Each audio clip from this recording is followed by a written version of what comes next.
Just So Stories. By Rudyard Kipling. How the Whale Got His Throat. In the sea, once upon a time, O my best beloved, there was a whale, and he ate fishes. He ate the starfish and the garfish, and the crab and the dab, and the plaice and the dace, and the skate and his mate, and the mackerel and the pickerel, and the really truly twirly whirly eel. All the fishes he could find in all the sea he ate with his mouth, so, till at last there was only one small fish left in all the sea, and he was a small 'stute fish, and he swam a little behind the whale's right ear, so as to be out of harm's way. Then the whale stood up on his tail and said, "I'm hungry," and the small 'stute fish said in a small 'stute voice, "Noble and generous cetacean, have you ever tasted man?" "No," said the whale. "What is it like?" "Nice," said the small 'stute fish. "Nice but nubbly." "Then fetch me some," said the whale, and he made the sea froth up with his tail. "One at a time is enough," said the 'stute fish. "If you swim to latitude 50 north, longitude 40 west, that is magic, you will find, sitting on a raft, in the middle of the sea, with nothing on but a pair of blue canvas breeches, a pair of suspenders, you must not forget the suspenders, best beloved, and a jackknife, one shipwrecked mariner, who, it is only fair to tell you, is a man of infinite resource and sagacity." So the whale swam and swam to latitude 50 north, longitude 40 west, as fast as he could swim, and on a raft, in the middle of the sea, with nothing to wear except a pair of blue canvas breeches, a pair of suspenders, you must particularly remember the suspenders, best beloved, and a jackknife, he found one single, solitary shipwrecked mariner, trailing his toes in the water. He had his mummy's leave to paddle, or else he would never have done it, because he was a man of infinite resource and sagacity.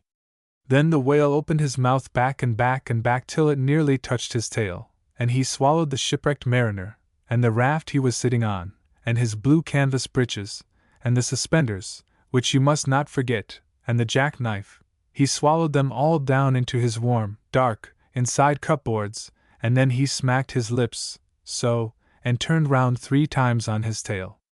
But as soon as the mariner, who was a man of infinite resource and sagacity, found himself truly inside the whale's warm, dark, inside cupboards, he stumped, and he jumped, and he thumped, and he bumped, and he pranced, and he danced, and he banged, and he clanged, and he hit, and he bit, and he leaped, and he creeped, and he prowled, and he howled, and he hopped, and he dropped, and he cried, and he sighed, and he crawled, and he bawled, and he stepped, and he leapt, and he danced hornpipes where he shouldn't, and the whale felt most unhappy indeed.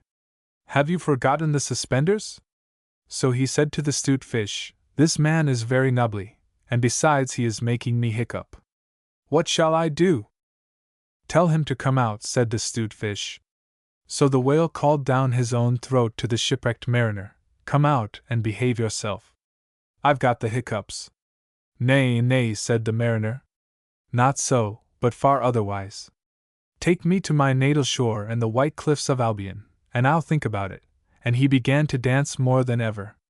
So the whale swam and swam and swam, with both flippers in his tail, as hard as he could for the hiccups, and at last he saw the mariner's natal shore and the white cliffs of Albion, and he rushed halfway up the beach, and opened his mouth wide and wide and wide, and said, "Change here for Winchester, Ashuelot, Nashua, Keene, and stations on the Fitchburg Road," and just as he said Fitch the mariner walked out of his mouth.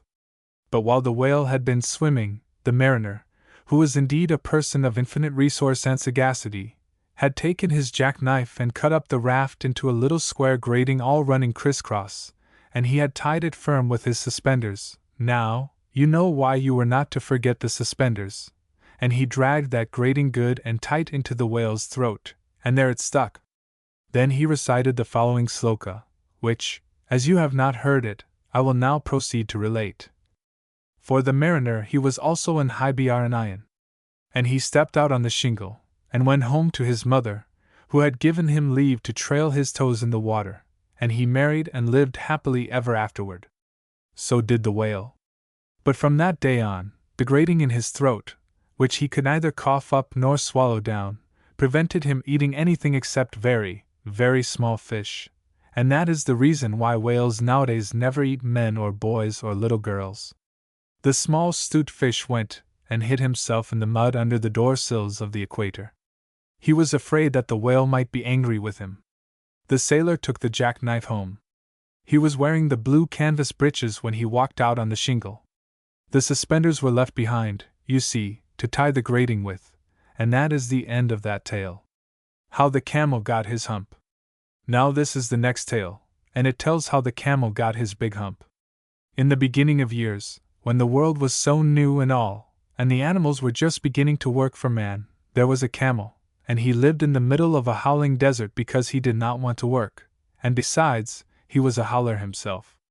So he ate sticks and thorns and tamarisks and milkweed and prickles, most excruciating idle, and when anybody spoke to him he said humph, just humph, and no more.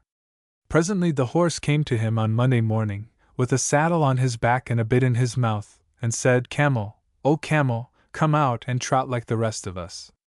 "Humph," said the camel, and the horse went away and told the man. Presently the dog came to him, with a stick in his mouth, and said, "Camel, O camel, come and fetch and carry like the rest of us." "Humph," said the camel, and the dog went away and told the man. Presently the ox came to him, with the yoke on his neck, and said, "Camel, O camel, come and plow like the rest of us." "Humph," said the camel, and the ox went away and told the man. At the end of the day the man called the horse and the dog and the ox together, and said, "3, I'm very sorry for you, with the world so new and all, but that humph thing in the desert can't work, or he would have been here by now, so I am going to leave him alone, and you must work double time to make up for it." That made the three very angry, with the world so new and all, and they held a palaver, and an indaba, and a punchette, and a powwow on the edge of the desert, and the camel came chewing on milkweed most excruciating idle, and laughed at them. Then he said humph, and went away again. Presently there came along the djinn in charge of all deserts, rolling in a cloud of dust. Djinns always travel that way because it is magic, and he stopped to palaver and pow-pow with the three. "Djinn of all deserts," said the horse, "is it right for any one to be idle, with the world so new and all?" "Certainly not," said the djinn. "Well," said the horse, "there's a thing in the middle of your howling desert, and he's a howler himself, with a long neck and long legs, and he hasn't done a stroke of work since Monday morning. He won't trot." "Phew," said the djinn, whistling, "that's my camel, for all the gold in Arabia." "What does he say about it?" "He says, humph," said the dog, "and he won't fetch and carry." "Does he say anything else?" "Only, humph, and he won't plow," said the ox. "Very good," said the djinn. "I'll humph him if you will kindly wait a minute." The djinn rolled himself up in his dust cloak, and took a bearing across the desert, and found the camel most excruciatingly idle, looking at his own reflection in a pool of water. "My long and bubbling friend," said the djinn, "what's this I hear of your doing no work, with the world so new and all?" "Humph," said the camel. The djinn sat down, with his chin in his hand, and began to think a great magic, while the camel looked at his own reflection in the pool of water. "You've given the three extra work ever since Monday morning, all on account of your excruciating idleness," said the djinn, and he went on thinking magics, with his chin in his hand. "Humph," said the camel. "I shouldn't say that again if I were you," said the djinn. "You might say it once too often. Bubbles, I want you to work." And the camel said humph, again. But no sooner had he said it than he saw his back, that he was so proud of, puffing up into a great big lolloping humph. "Do you see that?" said the djinn. "That's your very own humph that you've brought upon your very own self by not working. Today is Thursday, and you've done no work since Monday, when the work began. Now you are going to work." "How can I," said the camel, "with this humph on my back?" "That's made a purpose," said the djinn, "all because you missed those 3 days. You will be able to work now for 3 days without eating, because you can live on your humph, and don't you ever say I never did anything for you. Come out of the desert and go to the 3, and behave. Humph yourself."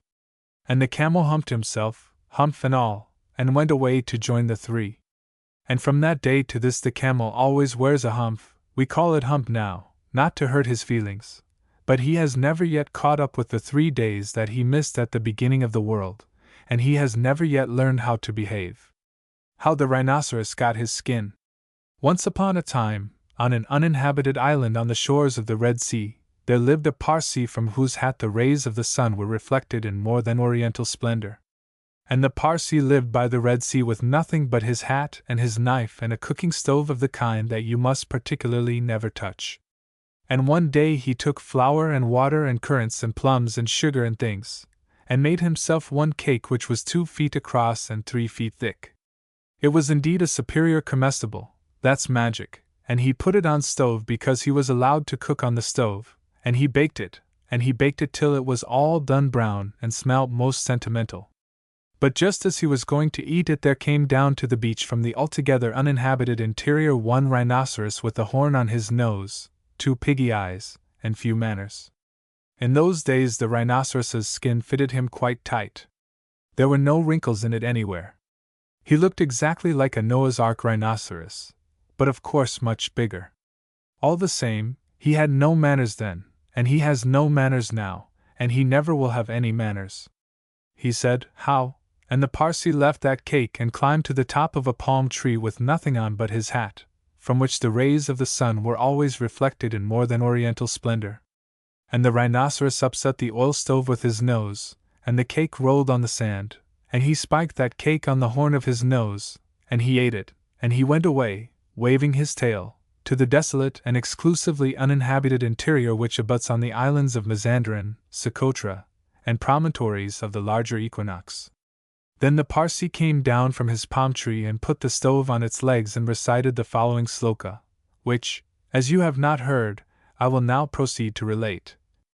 And there was a great deal more in that than you would think. Because 5 weeks later there was a heat wave in the Red Sea, and everybody took off all the clothes they had. The Parsee took off his hat, but the rhinoceros took off his skin and carried it over his shoulder as he came down to the beach to bathe. In those days it buttoned underneath with 3 buttons and looked like a waterproof. He said nothing whatever about the Parsee's cake, because he had eaten it all, and he never had any manners then, since, or henceforward. He waddled straight into the water and blew bubbles through his nose, leaving his skin on the beach. Presently the Parsee came by and found the skin, and he smiled one smile that ran all round his face 2 times. Then he danced 3 times round the skin and rubbed his hands. Then he went to his camp and filled his hat with cake crumbs, for the Parsee never ate anything but cake, and never swept out his camp. He took that skin, and he shook that skin, and he scrubbed that skin, and he rubbed that skin just as full of old, dry, stale, tickly cake crumbs and sunburned currants as ever it could possibly hold. Then he climbed to the top of his palm tree and waited for the rhinoceros to come out of the water and put it on. And the rhinoceros did. He buttoned it up with the 3 buttons, and it tickled like cake crumbs in bed.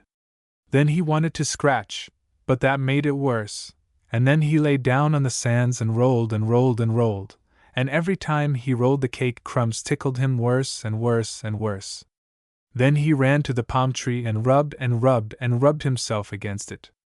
He rubbed so much and so hard that he rubbed his skin into a great fold over his shoulders, and another fold underneath, where the buttons used to be, but he rubbed the buttons off, and he rubbed some more folds over his legs. And it spoiled his temper, but it didn't make the least difference to the cake crumbs. They were inside his skin and they tickled.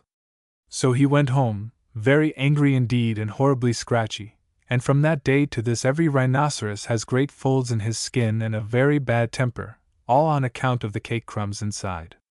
But the Parsee came down from his palm tree, wearing his hat, from which the rays of the sun were reflected in more than oriental splendor, packed up his cooking stove, and went away in the direction of Orotavo, Amygdala, the upland meadows of Anantarivo, and the marshes of Sonaput. How the leopard got his spots. In the days when everybody started fair, best beloved, the leopard lived in a place called the High Veld. 'Member it wasn't the Low Veld, or the Bush Veld, or the Sour Veld, but the exclusively bare, hot, shiny High Veld, where there was sand and sandy-colored rock and exclusively tufts of sandy yellowish grass.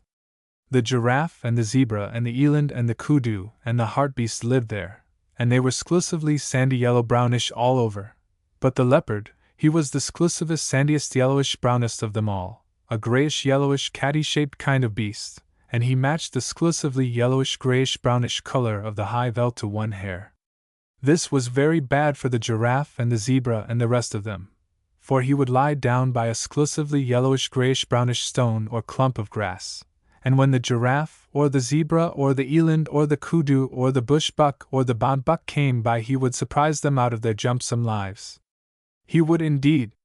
And also, there was an Ethiopian with bows and arrows, a exclusively grayish-brownish-yellowish man he was then, who lived on the high veld with the leopard, and the two used to hunt together, the Ethiopian with his bows and arrows, and the leopard exclusively with his teeth and claws, till the giraffe and the eland and the kudu and the quagga and all the rest of them didn't know which way to jump, best beloved. They didn't indeed.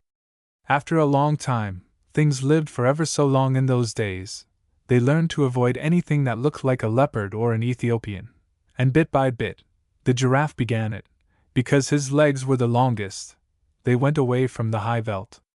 They scuttled for days and days and days till they came to a great forest, exclusively full of trees and bushes and stripy, speckly, patchy-blatchy shadows, and there they hid, and after another long time, what with standing half in the shade and half out of it, and what with the slippery slidey shadows of the trees falling on them, the giraffe grew blotchy, and the zebra grew stripy, and the eland and the kudu grew darker, with little wavy gray lines on their backs like bark on a tree trunk. And so, though you could hear them and smell them, you could very seldom see them, and then only when you knew precisely where to look.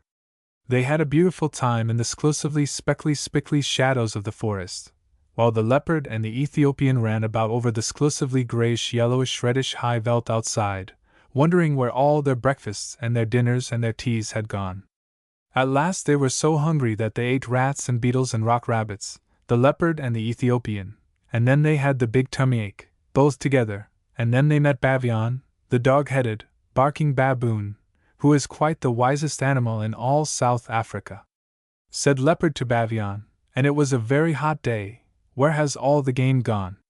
And Bavian winked. He knew. Said the Ethiopian to Bavian, "Can you tell me the present habitat of the aboriginal fauna?" That meant just the same thing, but the Ethiopian always used long words. He was a grown-up. And Bavian winked. He knew. Then said Bavian, "The game has gone into other spots, and my advice to you, Leopard, is to go into other spots as soon as you can." And the Ethiopian said, "That is all very fine, but I wish to know whither the aboriginal fauna has migrated." Then said Bavian, "The aboriginal fauna has joined the aboriginal flora because it was high time for a change, and my advice to you, Ethiopian, is to change as soon as you can." That puzzled the leopard and the Ethiopian, but they set off to look for the aboriginal flora, and presently, after ever so many days, they saw a great, high, tall forest full of tree trunks all exclusively speckled and spotted, dotted and splashed and slashed and hatched and cross-hatched with shadows. Say that quickly aloud, and you will see how very shadowy the forest must have been. "What is this," said the leopard, "that is so exclusively dark, and yet so full of little pieces of light?" "I don't know," said the Ethiopian, "but it ought to be the aboriginal flora. I can smell giraffe, and I can hear giraffe, but I can't see giraffe." "That's curious," said the leopard. "I suppose it is because we have just come in out of the sunshine. I can smell zebra, and I can hear zebra, but I can't see zebra." "Wait a bit," said the Ethiopian. "It's a long time since we've hunted them. Perhaps we've forgotten what they were like." "Fiddles," said the leopard. "I remember them perfectly on the high veld, especially their marrow bones. Giraffe is about 17 feet high, of exclusively fulvous golden yellow from head to heel, and zebra is about 4.5 feet high, of exclusively gray fawn color from head to heel." Said the Ethiopian, looking into the speckly spickly shadows of the aboriginal flora forest. "Then they ought to show up in this dark place like ripe bananas in a smokehouse." But they didn't. The leopard and the Ethiopian hunted all day, and though they could smell them and hear them, they never saw one of them. "For goodness' sake," said the leopard at tea time, "let us wait till it gets dark. This daylight hunting is a perfect scandal." So they waited till dark, and then the leopard heard something breathing sniffily in the starlight that fell all stripy through the branches, and he jumped at the noise, and it smelt like zebra, and it felt like zebra, and when he knocked it down it kicked like zebra, but he couldn't see it. So he said, "Be quiet, O you person without any form. I am going to sit on your head till morning, because there is something about you that I don't understand." Presently he heard a grunt and a crash and a scramble, and the Ethiopian called out, "I've caught a thing that I can't see. It smells like giraffe, and it kicks like giraffe, but it hasn't any form." "Don't you trust it," said the leopard. "Sit on its head till the morning, same as me. They haven't any form, any of them." So they sat down on them hard till bright morning time, and then Leopard said, "What have you at your end of the table, brother?" The Ethiopian scratched his head and said, "It ought to be exclusively a rich fulvous orange tawny from head to heel, and it ought to be giraffe, but it is covered all over with chestnut blotches. What have you at your end of the table, brother?" And the leopard scratched his head and said, "It ought to be exclusively a delicate grayish fawn, and it ought to be zebra, but it is covered all over with black and purple stripes. What in the world have you been doing to yourself, zebra? Don't you know that if you were on the high veld I could see you 10 miles off? You haven't any form." "Yes," said the zebra, "but this isn't the high veld. Can't you see?" "I can now," said the leopard. "But I couldn't all yesterday." "How is it done?" "Let us up," said the zebra, "and we will show you." They let the zebra and the giraffe get up, and zebra moved away to some little thorn bushes where the sunlight fell all stripy, and giraffe moved off to some tallow trees where the shadows fell all blotchy. "Now watch," said the zebra and the giraffe. "This is the way it's done. 1, 2, 3. And where's your breakfast?" Leopard stared, and Ethiopian stared, but all they could see were stripy shadows and blotched shadows in the forest, but never a sign of zebra and giraffe. They had just walked off and hidden themselves in the shadowy forest. "Hi! Hi," said the Ethiopian. "That's a trick worth learning. Take a lesson by it, leopard. You show up in this dark place like a bar of soap in a coal scuttle." "Ho! Ho," said the leopard. "Would it surprise you very much to know that you show up in this dark place like a mustard plaster on a sack of coals?" "Well, calling names won't catch dinner," said the Ethiopian. "The long and the little of it is that we don't match our backgrounds. I'm going to take Bavion's advice. He told me I ought to change, and as I've nothing to change except my skin, I'm going to change that." "What to?" said the leopard, tremendously excited. "To a nice working blackish-brownish color, with a little purple in it, and touches of slaty blue. It will be the very thing for hiding in hollows and behind trees." So he changed his skin then and there, and the leopard was more excited than ever. He had never seen a man change his skin before. "But what about me?" he said, when the Ethiopian had worked his last little finger into his fine new black skin. "You take Bavion's advice too. He told you to go into spots." "So I did," said the leopard. "I went into other spots as fast as I could. I went into this spot with you, and a lot of good it has done me." "Oh," said the Ethiopian, "Bavion didn't mean spots in South Africa. He meant spots on your skin." "What's the use of that?" said the leopard. "Think of giraffe," said the Ethiopian. "Or if you prefer stripes, think of zebra. They find their spots and stripes give them perfect satisfaction." Said the leopard. "I wouldn't look like zebra, not for ever so." "Well, make up your mind," said the Ethiopian, "because I'd hate to go hunting without you, but I must if you insist on looking like a sunflower against a tarred fence." "I'll take spots then," said the leopard, "but don't make 'em too vulgar big. I wouldn't look like giraffe, not for ever so." "I'll make 'em with the tips of my fingers," said the Ethiopian. "There's plenty of black left on my skin still. Stand over." Then the Ethiopian put his 5 fingers close together, there was plenty of black left on his new skin still, and pressed them all over the leopard, and wherever the 5 fingers touched they left 5 little black marks, all close together. You can see them on any leopard skin you like, best beloved. Sometimes the fingers slipped and the marks got a little blurred, but if you look closely at any leopard now you will see that there are always 5 spots, all 5 fat black fingertips. "Now you are a beauty," said the Ethiopian. "You can lie out on the bare ground and look like a heap of pebbles. You can lie out on the naked rocks and look like a piece of pudding stone. You can lie out on a leafy branch and look like sunshine sifting through the leaves. And you can lie right across the center of a path and look like nothing in particular. Think of that and purr. But if I'm all this, said the leopard, why didn't you go spotty too? Oh, plain black's best for a nigger, said the Ethiopian. Now come along and we'll see if we can't get even with Mr. 123. Where's your breakfast? So they went away and lived happily ever afterward, best beloved. That is all. Oh, now and then you will hear grown-ups say, can the Ethiopian change his skin or the leopard his spots? I don't think even grown-ups would keep on saying such a silly thing if the leopard and the Ethiopian hadn't done it once, do you? But they will never do it again, best beloved. They are quite contented as they are. The Elephant's Child. In the high and far-off times the elephant, oh best beloved, had no trunk. He had only a blackish, bulgy nose, as big as a boot, that he could wriggle about from side to side, but he couldn't pick up things with it.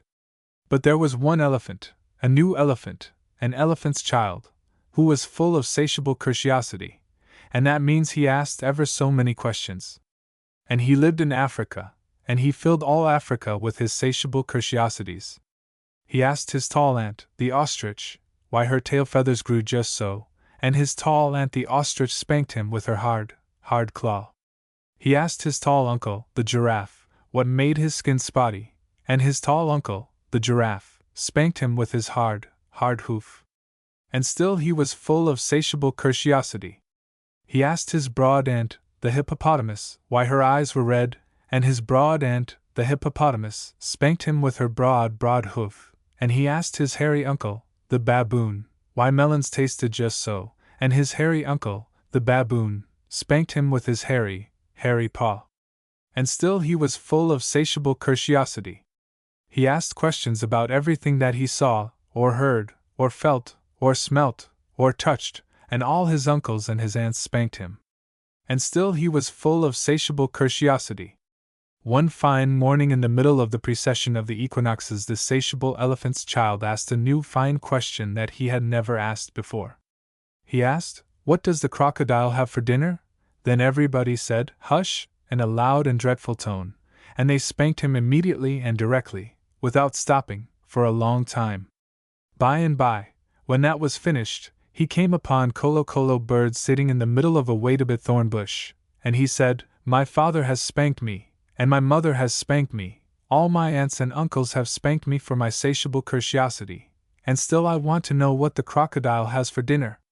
Then Colo Bird said, with a mournful cry, "Go to the banks of the great gray-green, greasy Limpopo River, all set about with fever trees, and find out." That very next morning, when there was nothing left of the equinoxes, because the precession had proceeded according to precedent, this satiable elephant's child took 100 pounds of bananas, the little short red kind, and 100 pounds of sugar cane, the long purple kind, and 17 melons, the green crackly kind, and said to all his dear families, "Goodbye. I am going to the great gray-green, greasy Limpopo River, all set about with fever trees, to find out what the crocodile has for dinner." And they all spanked him once more for luck, though he asked them most politely to stop. Then he went away, a little warm, but not at all astonished, eating melons, and throwing the rind about, because he could not pick it up. He went from Grahamstown to Kimberley, and from Kimberley to Kama's country, and from Kama's country he went east by north, eating melons all the time, till at last he came to the banks of the great gray-green, greasy Limpopo River, all set about with fever trees, precisely as Colo Bird had said. Now you must know and understand, O best beloved, that till that very week, and day, and hour, and minute, this satiable elephant's child had never seen a crocodile, and did not know what one was like. It was all his satiable curiosity. The first thing that he found was a bicolored python rock snake curled round a rock. "Excuse me," said the elephant's child most politely, "but have you seen such a thing as a crocodile in these promiscuous parts?" "Have I seen a crocodile?" said the bicolored python rock snake, in a voice of dreadful scorn. "What will you ask me next?" "Excuse me," said the elephant's child, "but could you kindly tell me what he has for dinner?" Then the bicolored python rock snake uncoiled himself very quickly from the rock, and spanked the elephant's child with his scalesome, flailsome tail.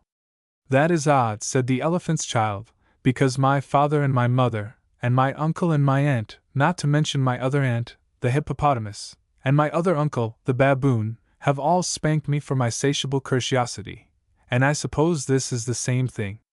So he said goodbye very politely to the bicolored python rock snake, and helped to coil him up on the rock again, and went on, a little warm, but not at all astonished, eating melons, and throwing the rind about, because he could not pick it up, till he trod on what he thought was a log of wood at the very edge of the great gray-green, greasy Limpopo River, all set about with fever trees.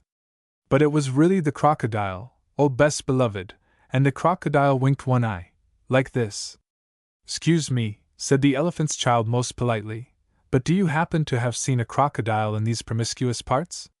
Then the crocodile winked the other eye, and lifted half his tail out of the mud, and the elephant's child stepped back most politely, because he did not wish to be spanked again.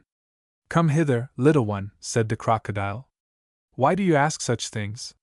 "'Excuse me," said the elephant's child most politely, "but my father has spanked me, my mother has spanked me, not to mention my tall aunt, the ostrich, and my tall uncle, the giraffe, who can kick ever so hard, as well as my broad aunt, the hippopotamus, and my hairy uncle, the baboon, and including the bicolored python rock snake, with the scalesome, flailsome tail, just up the bank, who spanks harder than any of them, and so, if it's quite all the same to you, I don't want to be spanked any more." "Come hither, little one," said the crocodile, "for I am the crocodile," and he wept crocodile tears to show it was quite true. Then the elephant's child grew all breathless, and panted, and kneeled down on the bank and said, "You are the very person I have been looking for all these long days. Will you please tell me what you have for dinner?" "Come hither, little one," said the crocodile, "and I'll whisper." Then the elephant's child put his head down close to the crocodile's musky, tusky mouth, and the crocodile caught him by his little nose, which up to that very week, day, hour, and minute, had been no bigger than a boot, though much more useful. "I think," said the crocodile, and he said it between his teeth, like this, "I think today I will begin with elephant's child." At this, oh best beloved, the elephant's child was much annoyed, and he said, speaking through his nose, like this, "Let go. You are hurting me." Then the bicolored python rock snake scuffled down from the bank and said, "My young friend, if you do not now, immediately and instantly, pull as hard as ever you can, it is my opinion that your acquaintance in the large pattern leather ulster," and by this he meant the crocodile, "will jerk you into yonder limpid stream before you can say Jack Robinson." This is the way bicolored python rock snakes always talk. Then the elephant's child sat back on his little haunches, and pulled, and pulled, and pulled, and his nose began to stretch. And the crocodile floundered into the water, making it all creamy with great sweeps of his tail, and he pulled, and pulled, and pulled. And the elephant's child's nose kept on stretching, and the elephant's child spread all his little four legs and pulled, and pulled, and pulled, and his nose kept on stretching, and the crocodile threshed his tail like an oar, and he pulled, and pulled, and pulled, and at each pull the elephant's child's nose grew longer and longer, and it hurt him hideous. Then the elephant's child felt his legs slipping, and he said through his nose, which was now nearly 5 feet long, "This is too much for me." Then the bicolored python rock snake came down from the bank, and knotted himself in a double clove hitch round the elephant's child's hind legs, and said, "Rash and inexperienced traveler, we will now seriously devote ourselves to a little high tension, because if we do not, it is my impression that yonder self-propelling man-of-war with the armor-plated upper deck, and by this, oh best beloved, he meant the crocodile, will permanently vitiate your future career." That is the way all bicolored python rock snakes always talk. So he pulled, and the elephant's child pulled, and the crocodile pulled. But the elephant's child and the bicolored python rock snake pulled hardest, and at last the crocodile let go of the elephant's child's nose with a plop that you could hear all up and down the Limpopo. Then the elephant's child sat down most hard and sudden, but first he was careful to say thank you to the bicolored python rock snake, and next he was kind to his poor pulled nose, and wrapped it all up in cool banana leaves, and hung it in the great gray-green, greasy Limpopo to cool. "What are you doing that for?" said the bicolored python rock snake. "'Excuse me," said the elephant's child, "but my nose is badly out of shape, and I am waiting for it to shrink." "Then you will have to wait a long time," said the bicolored python rock snake. "Some people do not know what is good for them." The elephant's child sat there for 3 days waiting for his nose to shrink. But it never grew any shorter, and besides, it made him squint. For, oh best beloved, you will see and understand that the crocodile had pulled it out into a really truly trunk same as all elephants have today. At the end of the 3rd day a fly came and stung him on the shoulder, and before he knew what he was doing he lifted up his trunk and hit that fly dead with the end of it. "Vintage number 1, said the bicolored python rock snake. "You couldn't have done that with a mere smear nose. Try and eat a little now." Before he thought what he was doing, the elephant's child put out his trunk and plucked a large bundle of grass, dusted it clean against his forelegs, and stuffed it into his own mouth. "Vintage number 2, said the bicolored python rock snake. "You couldn't have done that with a mere smear nose. Don't you think the sun is very hot here?" "It is," said the elephant's child, and before he thought what he was doing he slooped up a sloop of mud from the banks of the great gray-green, greasy Limpopo, and slapped it on his head, where it made a cool sloopy sloshy mud cap all trickly behind his ears. "Vintage number 3, said the bicolored python rock snake. "You couldn't have done that with a mere smear nose. Now how do you feel about being spanked again?" "'Excuse me," said the elephant's child, "but I should not like it at all."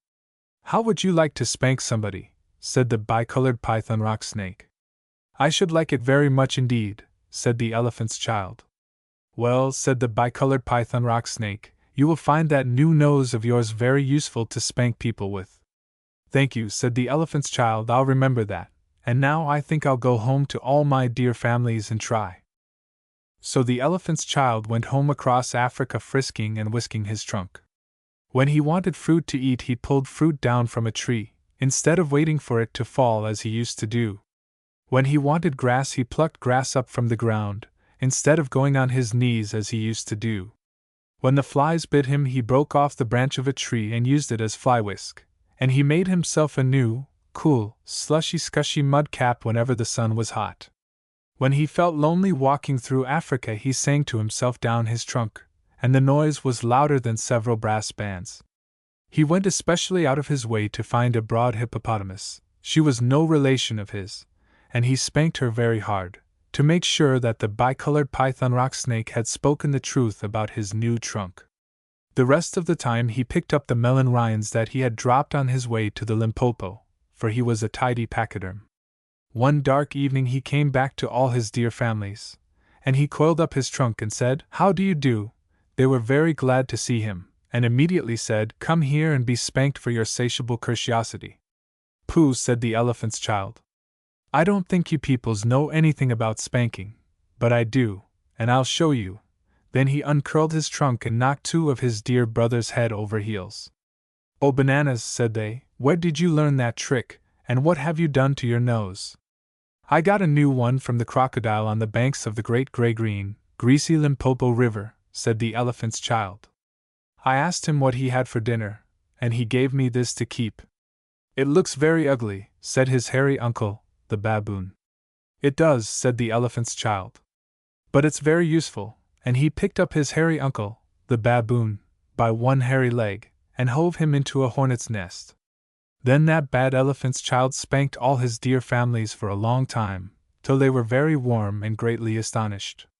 He pulled out his tall ostrich ant's tail feathers, and he caught his tall uncle, the giraffe, by the hind leg, and dragged him through a thorn bush, and he shouted at his broad aunt, the hippopotamus, and blew bubbles into her ear when she was sleeping in the water after meals, but he never let any one touch Colo Colo bird. At last things grew so exciting that his dear families went off one by one in a hurry to the banks of the great gray-green, greasy Limpopo River, all set about with fever trees, to borrow new noses from the crocodile. When they came back nobody spanked anybody any more, and ever since that day, oh best beloved, all the elephants you will ever see, besides all those that you won't, have trunks precisely like the trunk of the satiable elephant's child. The sing-song of Old Man Kangaroo. Not always was the kangaroo as now we do behold him, but a different animal with 4 short legs. He was grey and he was woolly, and his pride was inordinate. He danced on an outcrop in the middle of Australia, and he went to the little god Enkiue. He went to Enkiue at 6 before breakfast, saying, "Make me different from all other animals by 5 this afternoon." Up jumped Enkiue from his seat on the sand flat and shouted, "Go away!" He was grey and he was woolly, and his pride was inordinate. He danced on a rock ledge in the middle of Australia, and he went to the middle god Nkwing. He went to Nkwing at 8 after breakfast, saying, "Make me different from all other animals. Make me, also, wonderfully popular by 5 this afternoon." Up jumped Nkwing from his burrow in the spinifex and shouted, "Go away!" He was grey and he was woolly, and his pride was inordinate. He danced on a sandbank in the middle of Australia, and he went to the big god Nkong. He went to Nkong at 10 before dinner time, saying, "Make me different from all other animals. Make me popular and wonderfully run after by 5 this afternoon." Up jumped Nkong from his bath in the salt pan and shouted, "Yes, I will." Nkong called Dingo, "Yellow dog Dingo, always hungry, dusty in the sunshine," and showed him Kangaroo. Nkong said, "Dingo. Wake up, Dingo. Do you see that gentleman dancing on an ash pit? He wants to be popular, and very truly run after. Dingo, make him so." Up jumped Dingo, Yellow dog Dingo, and said, "What, that cat rabbit?" Off ran Dingo, Yellow dog Dingo, always hungry, grinning like a coal scuttle, ran after Kangaroo. Off went the proud Kangaroo on his 4 little legs like a bunny. This, O beloved of mine, ends the first part of the tale. He ran through the desert, he ran through the mountains, he ran through the salt pans, he ran through the reed beds, he ran through the blue gums, he ran through the spinifex, he ran till his front legs ached. He had to. Still ran Dingo, Yellow dog Dingo, always hungry, grinning like a rat trap, never getting nearer, never getting farther, ran after Kangaroo. He had to. Still ran Kangaroo, Old Man Kangaroo. He ran through the ti trees, he ran through the mulga, he ran through the long grass, he ran through the short grass, he ran through the tropics of Capricorn and Cancer, he ran till his hind legs ached. He had to. Still ran Dingo, Yellow dog Dingo, hungrier and hungrier, grinning like a horse collar, never getting nearer, never getting farther, and they came to the Woolgong River. Now, there wasn't any bridge, and there wasn't any ferry boat, and Kangaroo didn't know how to get over, so he stood on his legs and hopped. He had to. He hopped through the flinders, he hopped through the cinders, he hopped through the deserts in the middle of Australia. He hopped like a kangaroo. First he hopped 1 yard, then he hopped 3 yards, then he hopped 5 yards, his legs growing stronger, his legs growing longer. He hadn't any time for rest or refreshment, and he wanted them very much. Still ran Dingo, Yellow dog Dingo, very much bewildered, very much hungry, and wondering what in the world or out of it made Old Man Kangaroo hop. For he hopped like a cricket, like a pea in a saucepan, or a new rubber ball on a nursery floor. He had to.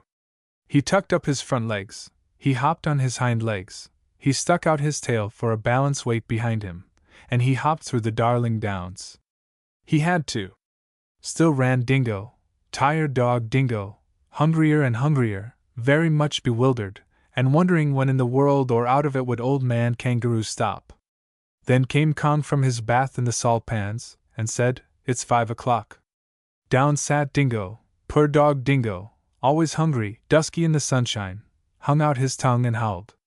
Down sat Kangaroo, Old Man Kangaroo, stuck out his tail like a milking stool behind him, and said, "Thank goodness that's finished." Then said Kong, who is always a gentleman, "Why aren't you grateful to Yellow dog Dingo? Why don't you thank him for all he has done for you?" Then said Kangaroo, "Tired old Kangaroo, he's chased me out of the homes of my childhood, he's chased me out of my regular meal times, he's altered my shape so I'll never get it back, and he's played Old Scratch with my legs." Then said Kong, "Perhaps I'm mistaken, but didn't you ask me to make you different from all other animals, as well as to make you very truly sought after? And now it is 5 o'clock. "Yes," said Kangaroo. "I wish that I hadn't. I thought you would do it by charms and incantations, but this is a practical joke. Joke, said Kong from his bath in the blue gums. Say that again and I'll whistle up Dingo and run your hind legs off. No, said the kangaroo. I must apologize. Legs are legs, and you needn't alter 'em so far as I am concerned. I only meant to explain to your lordliness that I've had nothing to eat since morning, and I'm very empty indeed. Yes, said Dingo, Yellow Dog Dingo, I am just in the same situation. I've made him different from all other animals, but what may I have for my tea? Then said Kong from his bath in the salt pan, come and ask me about it tomorrow, because I'm going to wash. So they were left in the middle of Australia, Old Man Kangaroo and Yellow Dog Dingo, and each said, that's your fault. The beginning of the armadillos. This, O best beloved, is another story of the high and far-off times. In the very middle of those times was a stickly prickly hedgehog, and he lived on the banks of the turbid Amazon, eating shelly snails and things. And he had a friend, a slow solid tortoise, who lived on the banks of the turbid Amazon, eating green lettuces and things. And so that was all right, best beloved. Do you see?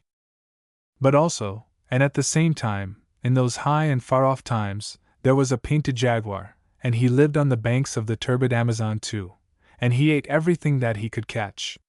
When he could not catch deer or monkeys, he would eat frogs and beetles, and when he could not catch frogs and beetles, he went to his mother jaguar, and she told him how to eat hedgehogs and tortoises. She said to him ever so many times, graciously waving her tail, my son, when you find a hedgehog you must drop him into the water and then he will uncoil, and when you catch a tortoise you must scoop him out of his shell with your paw, and so that was all right, best beloved.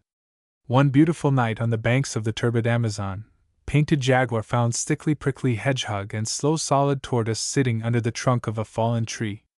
They could not run away, and so Stickly Prickly curled himself up into a ball, because he was a hedgehog, and Slow Solid Tortoise drew in his head and feet into his shell as far as they would go, because he was a tortoise, and so that was all right, best beloved. Do you see? Now attend to me, said Painted Jaguar, because this is very important. My mother said that when I meet a hedgehog I am to drop him into the water and then he will uncoil, and when I meet a tortoise I am to scoop him out of his shell with my paw. Now which of you is hedgehog and which is tortoise? Because, to save my spots, I can't tell. Are you sure of what your mummy told you? Said Stickly Prickly Hedgehog. Are you quite sure? Perhaps she said that when you uncoil a tortoise you must shell him out the water with a scoop, and when you paw a hedgehog you must drop him on the shell. Are you sure of what your mummy told you? Said Slow and Solid Tortoise. Are you quite sure? Perhaps she said that when you water a hedgehog you must drop him into your paw, and when you meet a tortoise you must shell him till he uncoils. I don't think it was at all like that, said Painted Jaguar, but he felt a little puzzled. But please say it again more distinctly. When you scoop water with your paw you uncoil it with a hedgehog, said Stickly Prickly. Remember that, because it's important. But, said the tortoise, when you paw your meat you drop it into a tortoise with a scoop. Why can't you understand? You are making my spots ache, said Painted Jaguar, and besides I didn't want your advice at all. I only wanted to know which of you is hedgehog and which is tortoise. I shan't tell you, said Stickly Prickly, but you can scoop me out of my shell if you like. Aha, said Painted Jaguar. Now I know you're tortoise. You thought I wouldn't. Now I will. Painted Jaguar darted out his paddy paw just as Stickly Prickly curled himself up, and of course Jaguar's paddy paw was just filled with prickles.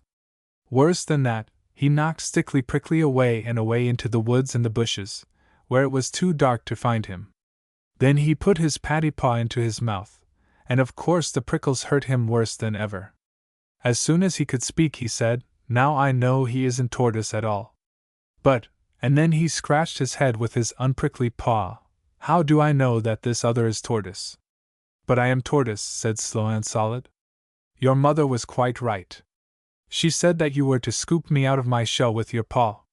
Begin. You didn't say she said that a minute ago, said Painted Jaguar, sucking the prickles out of his paddy paw. You said she said something quite different.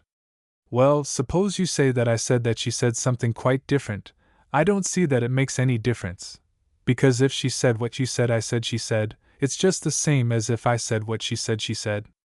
On the other hand, if you think she said that you were to uncoil me with a scoop, instead of pawing me into drops with a shell, I can't help that, can I? But you said you wanted to be scooped out of your shell with my paw, said Painted Jaguar. If you'll think again you'll find that I didn't say anything of the kind. I said that your mother said that you were to scoop me out of my shell, said Slow and Solid. What will happen if I do? Said the Jaguar most sniffily and most cautious. I don't know, because I've never been scooped out of my shell before. But I tell you truly, if you want to see me swim away you've only got to drop me into the water. I don't believe it, said Painted Jaguar. You've mixed up all the things my mother told me to do with the things that you asked me whether I was sure that she didn't say, till I don't know whether I'm on my head or my painted tail. And now you come and tell me something I can understand, and it makes me more mixy than before. My mother told me that I was to drop one of you two into the water, and as you seem so anxious to be dropped I think you don't want to be dropped. So jump into the turbid Amazon and be quick about it. I warn you that your mummy won't be pleased.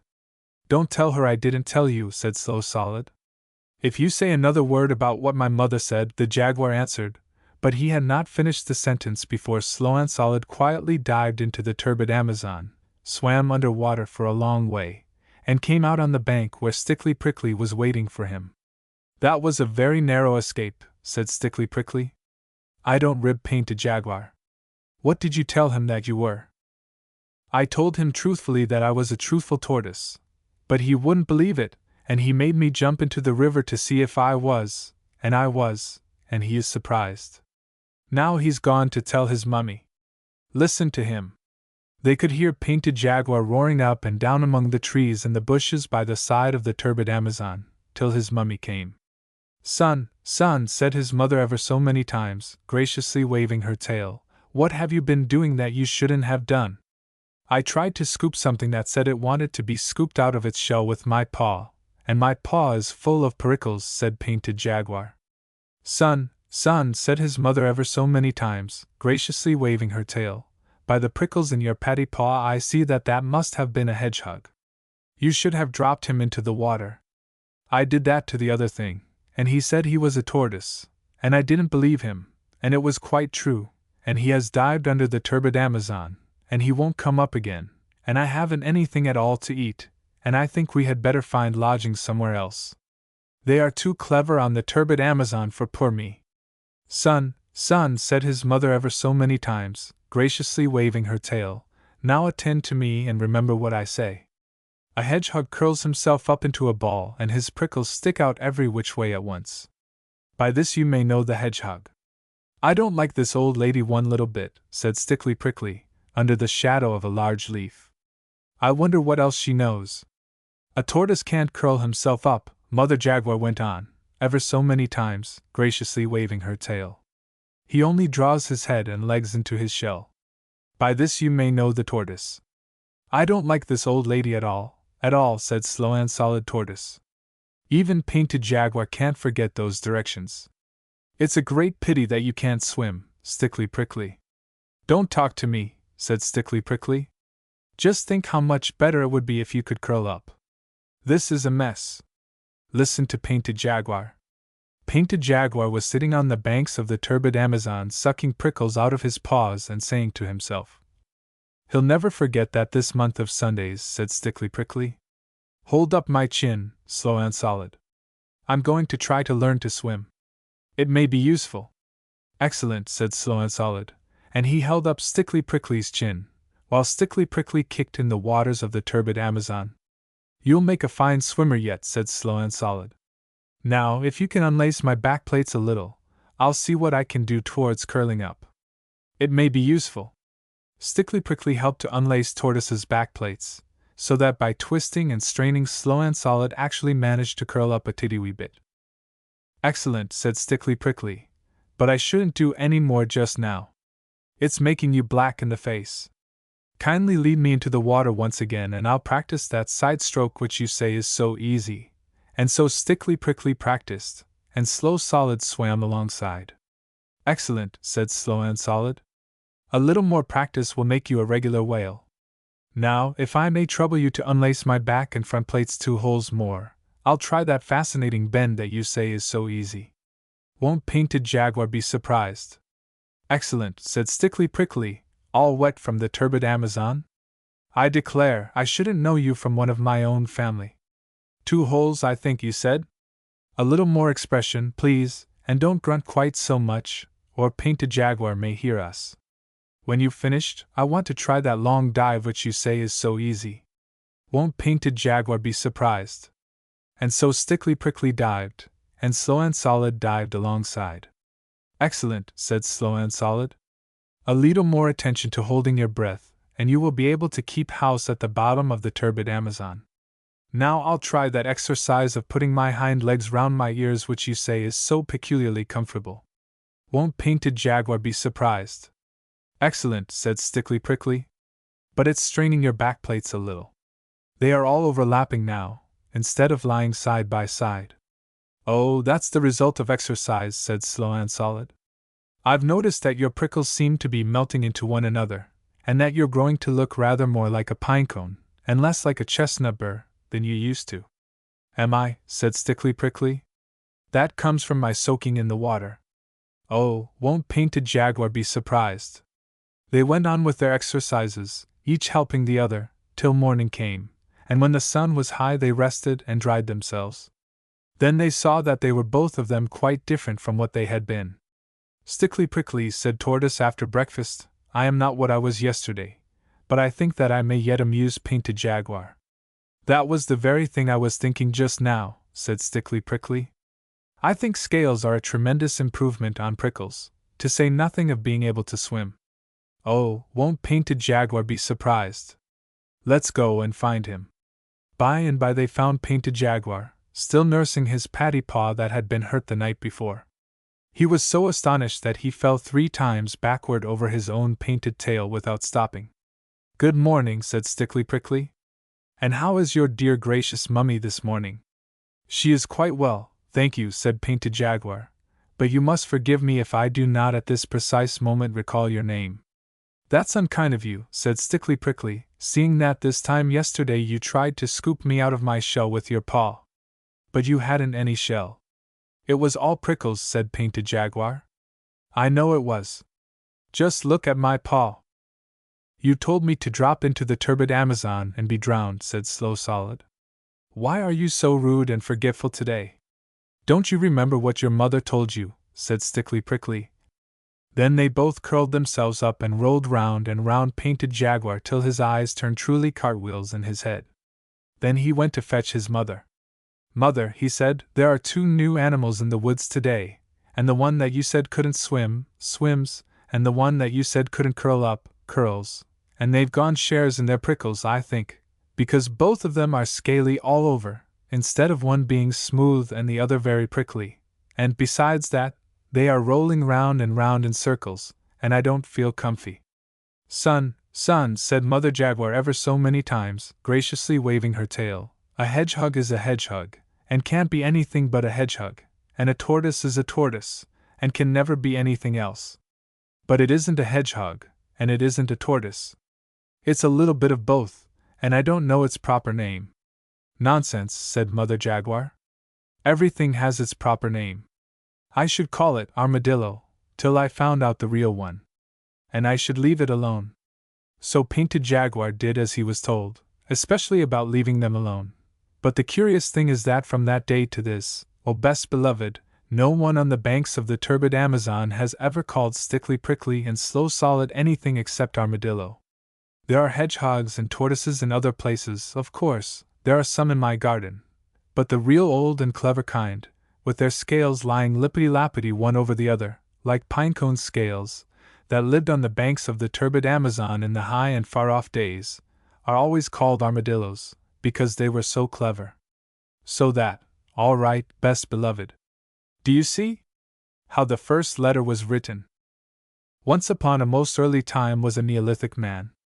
He was not a Jute or an Angle, or even a Dravidian, which he might well have been, best beloved, but never mind why.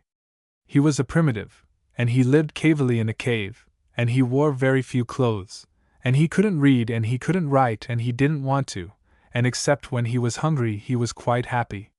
His name was Tegemai Bopsalai, and that means, man who does not put his foot forward in a hurry. But we, O best beloved, will call him Tegemai for short. And his wife's name was Teshumai Tuindro, and that means, lady who asks a very many questions, but we, O best beloved, will call her Teshumai for short. And his little girl daughter's name was Tafimai Metalamai, and that means, small person without any manners who ought to be spanked, but I'm going to call her Taffy. And she was Tegemai Bopsalai's best beloved, and her own mummy's best beloved, and she was not spanked half as much as was good for her, and they were all three very happy. As soon as Taffy could run about she went everywhere with her daddy Tegemai, and sometimes they would not come home to the cave till they were hungry, and then Teshumai Tuindro would say, "Where in the world have you two been to get so shocking dirty? Really, my Tegemai, you're no better than my Taffy. Now attend and listen." One day Tegemai Bopsalai went down through the beaver swamp to the Wagi River to spear carpfish for dinner, and Taffy went too. Tegemai's spear was made of wood with shark's teeth at the end, and before he had caught any fish at all he accidentally broke it clean across by jabbing it down too hard on the bottom of the river. They were miles and miles from home. Of course they had their lunch with them in a little bag, and Tegemai had forgotten to bring any extra spears. "Here's a pretty kettle of fish," said Tegemai. "It will take me half the day to mend this." "There's your big black spear at home," said Taffy. "Let me run back to the cave and ask Mummy to give it me." "It's too far for your little fat legs," said Tegemai. "Besides, you might fall into the beaver swamp and be drowned. We must make the best of a bad job." He sat down and took out a little leather mending bag, full of reindeer sinews and strips of leather, and lumps of beeswax and resin, and began to mend the spear. Taffy sat down too, with her toes in the water and her chin in her hand, and thought very hard.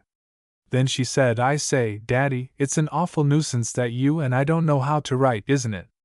If we did we could send a message for the new spear." "Taffy," said Tegemai, "how often have I told you not to use slang? Awful isn't a pretty word, but it could be a convenience, now you mention it, if we could write home." Just then a stranger man came along the river, but he belonged to a far tribe, the Tawaras, and he did not understand one word of Tegemai's language. He stood on the bank and smiled at Taffy, because he had a little girl daughter of his own at home. Tegemai drew a hank of deer sinews from his mending bag and began to mend his spear. "Come here," said Taffy. "Do you know where my mummy lives?" And the stranger man said, being, as you know, a Tawara. "Silly," said Taffy, and she stamped her foot, because she saw a shoal of very big carp going up the river just when her daddy couldn't use his spear. "Don't bother grown-ups," said Tegemai, so busy with his spear mending that he did not turn round. "I aren't," said Taffy. "I only want him to do what I want him to do, and he won't understand." "Then don't bother me," said Tegemai, and he went on pulling and straining at the deer sinews with his mouth full of loose ends. The stranger man, a genuine Tawara he was, sat down on the grass, and Taffy showed him what her daddy was doing. The stranger man thought, "This is a very wonderful child. She stamps her foot at me and she makes faces. She must be the daughter of that noble chief who is so great that he won't take any notice of me." So he smiled more politely than ever.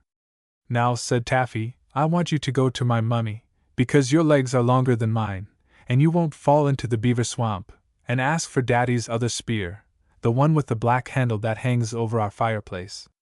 The stranger man, and he was a Tawara, thought, "This is a very, very wonderful child. She waves her arms and she shouts at me, but I don't understand a word of what she says.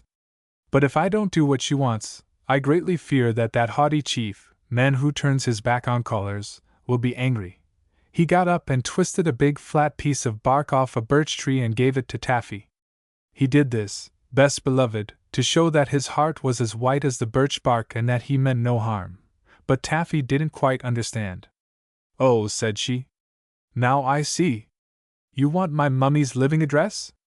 Of course I can't write, but I can draw pictures if I've anything sharp to scratch with. Please lend me the shark's tooth off your necklace." The stranger man, and he was a Tawara, didn't say anything, so Taffy put up her little hand and pulled at the beautiful bead and seed and shark-tooth necklace round his neck. The stranger man, and he was a Tawara, thought, "This is a very, very, very wonderful child.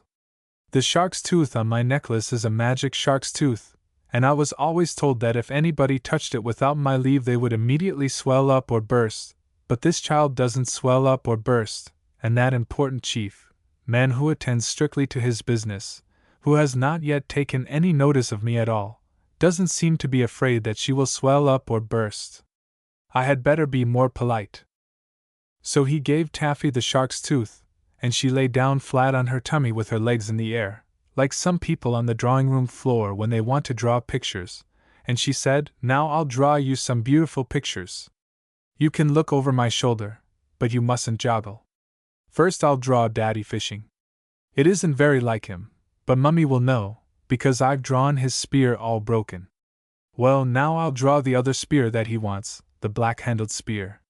It looks as if it was sticking in Daddy's back, but that's because the shark's tooth slipped and this piece of bark isn't big enough. That's the spear I want you to fetch, so I'll draw a picture of me myself splaining to you. My hair doesn't stand up like I've drawn, but it's easier to draw that way. Now I'll draw you. I think you're very nice really, but I can't make you pretty in the picture, so you mustn't be fended." "Are you fended?" The stranger man, and he was a Tawara, smiled. He thought, there must be a big battle going to be fought somewhere, and this extraordinary child, who takes my magic shark's tooth but who does not swell up or burst, is telling me to call all the great chief's tribe to help him. He is a great chief, or he would have noticed me. "Look," said Taffy, drawing very hard and rather scratchily, "now I've drawn you, and I've put the spear that Daddy wants into your hand, just to remind you that you're to bring it. Now I'll show you how to find my mummy's living address. You go along till you come to 2 trees, those are trees, and then you go over a hill, that's a hill, and then you come into a beaver swamp all full of beavers. I haven't put in all the beavers, because I can't draw beavers, but I've drawn their heads, and that's all you'll see of them when you cross the swamp. Mind you don't fall in. Then our cave is just beyond the beaver swamp. It isn't as high as the hills really, but I can't draw things very small. That's my mummy outside. She is beautiful. She is the most beautifulest mummy there ever was, but she won't be fended when she sees I've drawn her so plain. She'll be pleased of me because I can draw. Now, in case you forget, I've drawn the spear that Daddy wants outside our cave. It's inside really, but you show the picture to my mummy and she'll give it you. I've made her holding up her hands, because I know she'll be so pleased to see you. Isn't it a beautiful picture? And do you quite understand, or shall I explain again?" The stranger man, and he was a Tawara, looked at the picture and nodded very hard. He said to himself, "If I do not fetch this great chief's tribe to help him, he will be slain by his enemies who are coming up on all sides with spears. Now I see why the great chief pretended not to notice me. He feared that his enemies were hiding in the bushes and would see him. Therefore he turned to me his back, and let the wise and wonderful child draw the terrible picture showing me his difficulties. I will away and get help for him from his tribe." He did not even ask Taffy the road, but raced off into the bushes like the wind, with the birch bark in his hand, and Taffy sat down most pleased. Now this is the picture that Taffy had drawn for him. "What have you been doing, Taffy?" said Tegemai. He had mended his spear and was carefully waving it to and fro. "It's a little arrangement of my own, Daddy dear," said Taffy. "If you won't ask me questions, you'll know all about it in a little time, and you'll be surprised. You don't know how surprised you'll be, Daddy. Promise you'll be surprised."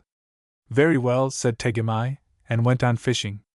The stranger man, did you know he was a Tawara, hurried away with the picture and ran for some miles, till quite by accident he found Shumai Tuindro at the door of her cave, talking to some other Neolithic ladies who had come in to a primitive lunch.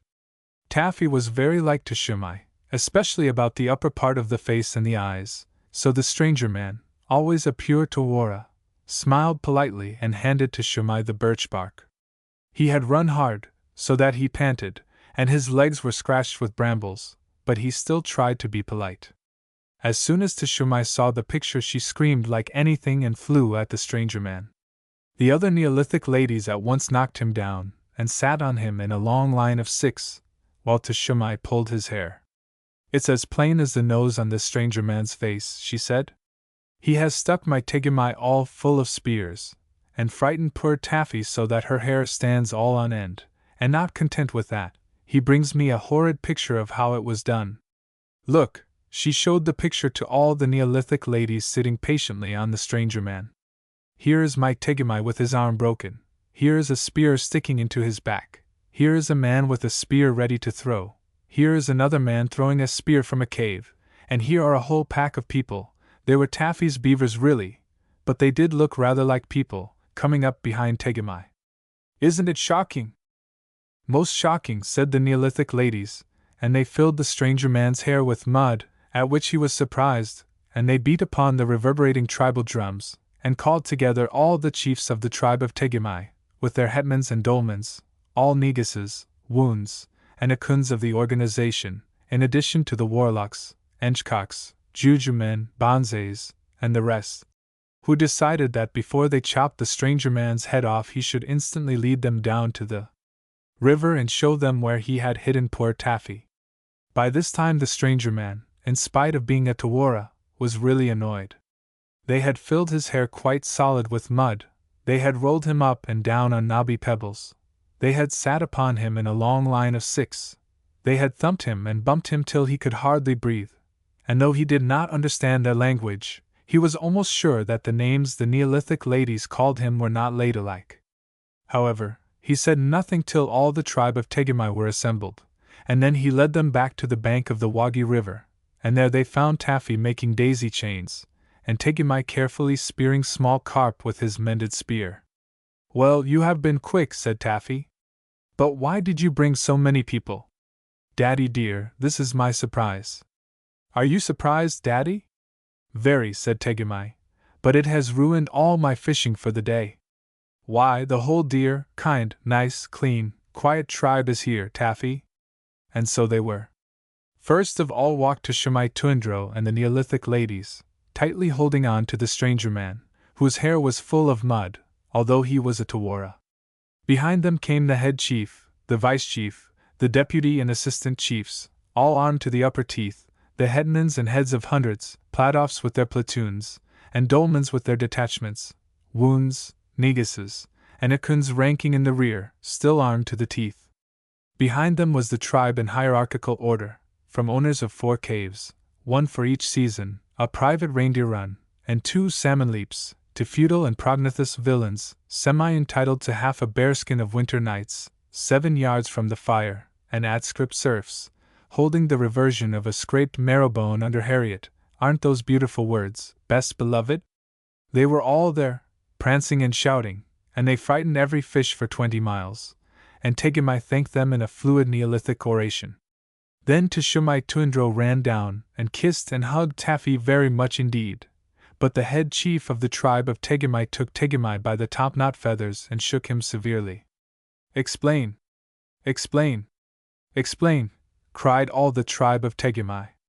"Goodness sakes alive," said Tegumai. "Let go of my top-knot. Can't a man break his carp spear without the whole countryside descending on him? You're a very interfering people." "I don't believe you've brought my daddy's black-handled spear after all," said Taffy. "And what are you doing to my nice stranger man?" They were thumping him by 2s and 3s and 10s till his eyes turned round and round. He could only gasp and point at Taffy. "Where are the bad people who speared you, my darling?" said Teshumai Tuindro. "There weren't any," said Tegumai. "My only visitor this morning was the poor fellow that you are trying to choke. Aren't you well, or are you ill, O tribe of Tegumai?" "He came with a horrible picture," said the head chief, "a picture that showed you were full of spears." "Prps, I'd better explain that I gave him that picture," said Taffy, but she did not feel quite comfy. "You," said the tribe of Tegumai all together. "Small person with no manners who ought to be spanked." "You!" "Taffy dear, I'm afraid we're in for a little trouble," said her daddy, and put his arm round her, so she didn't care. "Explain! Explain! Explain!" said the head chief of the tribe of Tegumai, and he hopped on one foot. I wanted the stranger man to fetch Daddy's spear, so I drawed at it, said Taffy. There wasn't lots of spears. There was only one spear. I drawed at it 3 times to make sure. I couldn't help it looking as if it stuck into Daddy's head. There wasn't room on the birch bark, and those things that Mummy called bad people are my beavers. I drawed at them to show him the way through the swamp, and I drawed at Mummy at the mouth of the cave looking pleased because he is a nice stranger man, and I think you are just the stupidest people in the world, said Taffy. He is a very nice man. Why have you filled his hair with mud? Wash him. Nobody said anything at all for a long time, till the head chief laughed. Then the stranger man, who was at least a Tawara, laughed. Then Tegemai laughed till he fell down flat on the bank. Then all the tribe laughed more and worse and louder. The only people who did not laugh were Teshumai Tundro and all the Neolithic ladies. They were very polite to all their husbands, and said idiot, ever so often. Then the head chief of the tribe of Tegemai cried and said and sang, "O small person without any manners who ought to be spanked, you've hit upon a great invention." I didn't intend to. I only wanted Daddy's black-handled spear, said Taffy. Never mind. It is a great invention, and some day men will call it writing. At present it is only pictures, and, as we have seen today, pictures are not always properly understood. But a time will come, O babe of Tegemai, when we shall make letters, all 26 of them, and when we shall be able to read as well as to write, and then we shall always say exactly what we mean without any mistakes. Let the Neolithic ladies wash the mud out of the stranger's hair. I shall be glad of that, said Taffy, because, after all, though you've brought every single other spear in the tribe of Tegemai, you've forgotten my daddy's black-handled spear. Then the head chief cried and said and sang, Taffy dear, the next time you write a picture letter you'd better send a man who can talk our language with it, to explain what it means. I don't mind it myself, because I am a head chief, but it's very bad for the rest of the tribe of Tegemai, and, as you can see, it surprises the stranger. Then they adopted the stranger man, a genuine Tawara of Tuwar, into the tribe of Tegemai, because he was a gentleman, and did not make a fuss about the mud that the Neolithic ladies had put into his hair. But from that day to this, and I suppose it is all Taffy's fault, very few little girls have ever liked learning to read or write. Most of them prefer to draw pictures and play about with their daddies, just like Taffy. How the alphabet was made.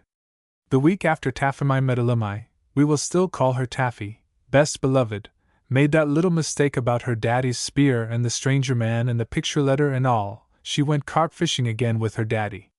Her mummy wanted her to stay at home and help hang up hides to dry on the big drying poles outside their Neolithic cave, but Taffy slipped away down to her daddy quite early, and they fished. Presently she began to giggle, and her daddy said, "Don't be silly, child." "But wasn't it inciting?" said Taffy. "Don't you remember how the head chief puffed out his cheeks, and how funny the nice stranger man looked with the mud in his hair?" "Well do I," said Tegemai. "I had to pay 2 deerskins, soft ones with fringes, to the stranger man for the things we did to him." "We didn't do anything," said Taffy. "It was Mummy and the other Neolithic ladies, and the mud." "We won't talk about that," said her daddy, "let's have lunch." Taffy took a marrowbone and sat mousy quiet for 10 whole minutes, while her daddy scratched on pieces of birch bark with a shark's tooth. Then she said, "Daddy, I've thinked of a secret surprise." "You make a noise, any sort of noise." "Ah," said Tegemai. "Will that do to begin with?" "Yes," said Taffy. "You look just like a carpfish with its mouth open." "Say it again, please." "Ah. Ah. Ah," said her daddy. "Don't be rude, my daughter." "I'm not meaning rude, really and truly," said Taffy. "It's part of my secret surprise, think. Do say ah, Daddy, and keep your mouth open at the end, and lend me that tooth. I'm going to draw a carpfish's mouth wide open." "What for?" said her daddy. "Don't you see?" said Taffy, scratching away on the bark. "That will be our little secret prize. When I draw a carpfish with his mouth open in the smoke at the back of our cave, if Mummy doesn't mind, it will remind you of that noise. Then we can play that it was me jumped out of the dark and prized you with that noise, Same as I did in the beaver swamp last winter. Really? Said her daddy, in the voice that grown-ups use when they are truly attending. Go on, Taffy. Oh bother, she said. I can't draw all of a carpfish, but I can draw something that means a carpfish's mouth. Don't you know how they stand on their heads rooting in the mud? Well, here's a pretense carpfish. We can play that the rest of him is drawn. Here's just his mouth, and that means ah, and she drew this. 1. That's not bad, said Tegemai, and scratched on his own piece of bark for himself. But you've forgotten the feeler that hangs across his mouth. But I can't draw, Daddy. You needn't draw anything of him except just the opening of his mouth and the feeler across. Then we'll know he's a carpfish, 'cause the perches and trouts haven't got feelers. Look here, Taffy, and he drew this. 2. Now I'll copy it, said Taffy. Will you understand this when you see it? Perfectly, said her daddy. And she drew this. 3. And I'll be quite as surprised when I see it anywhere, as if you had jumped out from behind a tree and said, ah. Now make another noise, said Taffy, very proud. Yeah, said her daddy, very loud. Said Taffy. That's a mixy noise. The end part is a carpfish mouth, but what can we do about the front part? Yeah and ah. Yeah. It's very like the carpfish mouth noise. Let's draw another bit of the carpfish and join him, said her daddy. He was quite incited too. No, if they're joined I'll forget. Draw it separate. Draw his tail. If he's standing on his head the tail will come first. Sides, I think I can draw tails easiest, said Taffy. A good notion, said Tegemai. Here's a carpfish tail for the ear noise, and he drew this. 4. I'll try now, said Taffy. 'Member I can't draw like you, Daddy. Will it do if I just draw the split part of the tail, and the sticky down line for where it joins? And she drew this. 5. Her daddy nodded, and his eyes were shiny bright with excitement. That's beautiful, she said. Now make another noise, Daddy. Oh, said her daddy, very loud. That's quite easy, said Taffy. You make your mouth all around like an egg or a stone. So an egg or a stone will do for that. You can't always find eggs or stones. We'll have to scratch around something like one, and he drew this. 6. My gracious, said Taffy, what a lot of noise pictures we've made, carp mouth, carp tail, and egg. Now make another noise, Daddy. SSH, said her daddy, and frowned to himself, but Taffy was too incited to notice. That's quite easy, she said, scratching on the bark. What? Said her daddy. I meant I was thinking, and didn't want to be disturbed. It's a noise just the same. It's the noise a snake makes, Daddy, when it is thinking and doesn't want to be disturbed. Let's make the SSH noise a snake. Will this do? And she drew this. 7.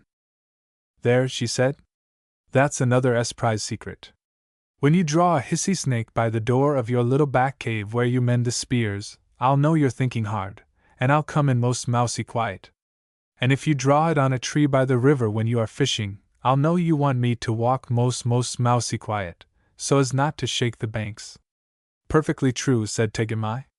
And there's more in this game than you think. Taffy, dear, I've a notion that your daddy's daughter has hit upon the finest thing that there ever was since the tribe of Tegemai took to using shark's teeth instead of flints for their spearheads. I believe we've found out the big secret of the world. Why, said Taffy, and her eyes shone too with excitement. I'll show, said her daddy. What's water in the Tegemai language? Yeah, of course, and it means river too, like Wagia, the Wagi River. What is bad water that gives you fever if you drink it? Black water, swamp water. Yo, of course. Now look, said her daddy. I suppose you saw this scratched by the side of a pool in the beaver swamp, and he drew this. 8. Carp tail and round egg. 2 noises mixed. Yo, bad water, said Taffy. Course I wouldn't drink that water because I'd know you said it was bad. But I needn't be near the water at all. I might be miles away, hunting, and still it would be just the same as if you stood there and said, Gee, Taffy, or you'll get fever. All that in a carpfish tail and a round egg. Oh, Daddy, we must tell Mummy, quick, and Taffy danced all round him. Not yet, said Tegami. Not till we've gone a little further. Let's see. Yo is bad water, but so is food cooked on the fire, isn't it? And he drew this. 9. Yes. Snake and egg, said Taffy, so that means dinner's ready. If you saw that scratched on a tree, you'd know it was time to come to the cave. So'd I. My Winky, said Tegami. That's true too. But wait a minute. I see a difficulty. So means, come and have dinner. But show means the drying poles where we hang our hides. Horrid old drying poles, said Taffy. I hate helping to hang heavy, hot, hairy hides on them. If you drew the snake and egg, and I thought it meant dinner, and I came in from the wood and found that it meant I was to help Mummy hang the 2 hides on the drying poles, what would I do? You'd be cross. So'd Mummy. We must make a new picture for show. We must draw a spotty snake that hisses shsh, and we'll play that the plain snake only hisses sss. I couldn't be sure how to put in the spots, said Taffy. And p'raps if you were in a hurry you might leave them out, and I'd think it was so when it was show, and then Mummy would catch me just the same. No! I think we'd better draw a picture of the horrid high drying poles their very selves, and make quite sure. I'll put them in just after the hissy snake. Look, and she drew this. 10. P'raps that's safest. It's very like our drying poles anyhow, said her daddy, laughing. Now I'll make a new noise with a snake and drying poles sound in it. I'll say sure. That's Tegami for spear, Taffy, and he laughed. Don't make fun of me, said Taffy, as she thought of her picture letter and the mud in the stranger man's hair. You draw it, Daddy. We won't have beavers or hills this time, said her daddy. I'll just draw a straight line for my spear, and he drew this. 11. Even Mummy couldn't mistake that for me being killed. Please don't, Daddy. It makes me uncomfy. Do some more noises. We're getting on beautifully. Said Tegami, looking up. We'll say shoo. That means sky. Taffy drew the snake and the drying pole. Then she stopped. We must make a new picture for that end sound, mustn't we? Shoo shoo you, said her daddy. Why, it's just like the round egg sound made thin. Then suppose we draw a thin round egg, and pretend it's a frog that hasn't eaten anything for years. And no, said her daddy. If we drew that in a hurry we might mistake it for the round egg itself. Shoo shoo shoo. I tell you what we'll do. We'll open a little hole at the end of the round egg to show how the O noise runs out all thin, like this, and he drew this. 12. Oh, that's lovely. Much better than a thin frog. Go on, said Taffy, using her shark's tooth. Her daddy went on drawing, and his hand shook with excitement. He went on till he had drawn this. 13. Don't look up, Taffy, he said. Try if you can make out what that means in the Tegami language. If you can, we've found the secret. Snake, pole, broken, egg, carp, tail and carp mouth, said Taffy. Shooya. Skywater, rain. Just then a drop fell on her hand, for the day had clouded over. Why, Daddy, it's raining. Was that what you meant to tell me? Of course, said her daddy. And I told it you without saying a word, didn't I? Well, I think I would have known it in a minute, but that raindrop made me quite sure. I'll always remember now. Shuya means rain, or it is going to rain. Why, Daddy, she got up and danced round him. Suppose you went out before I was awake, and drawed Shuya in the smoke on the wall. I'd know it was going to rain, and I'd take my beaver skin hood. Wouldn't Mummy be surprised? Tegami got up and danced.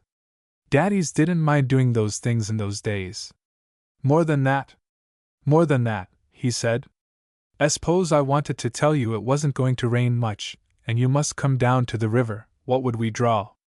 Say the words and Tegami talk first. Shuyalas Yamaru.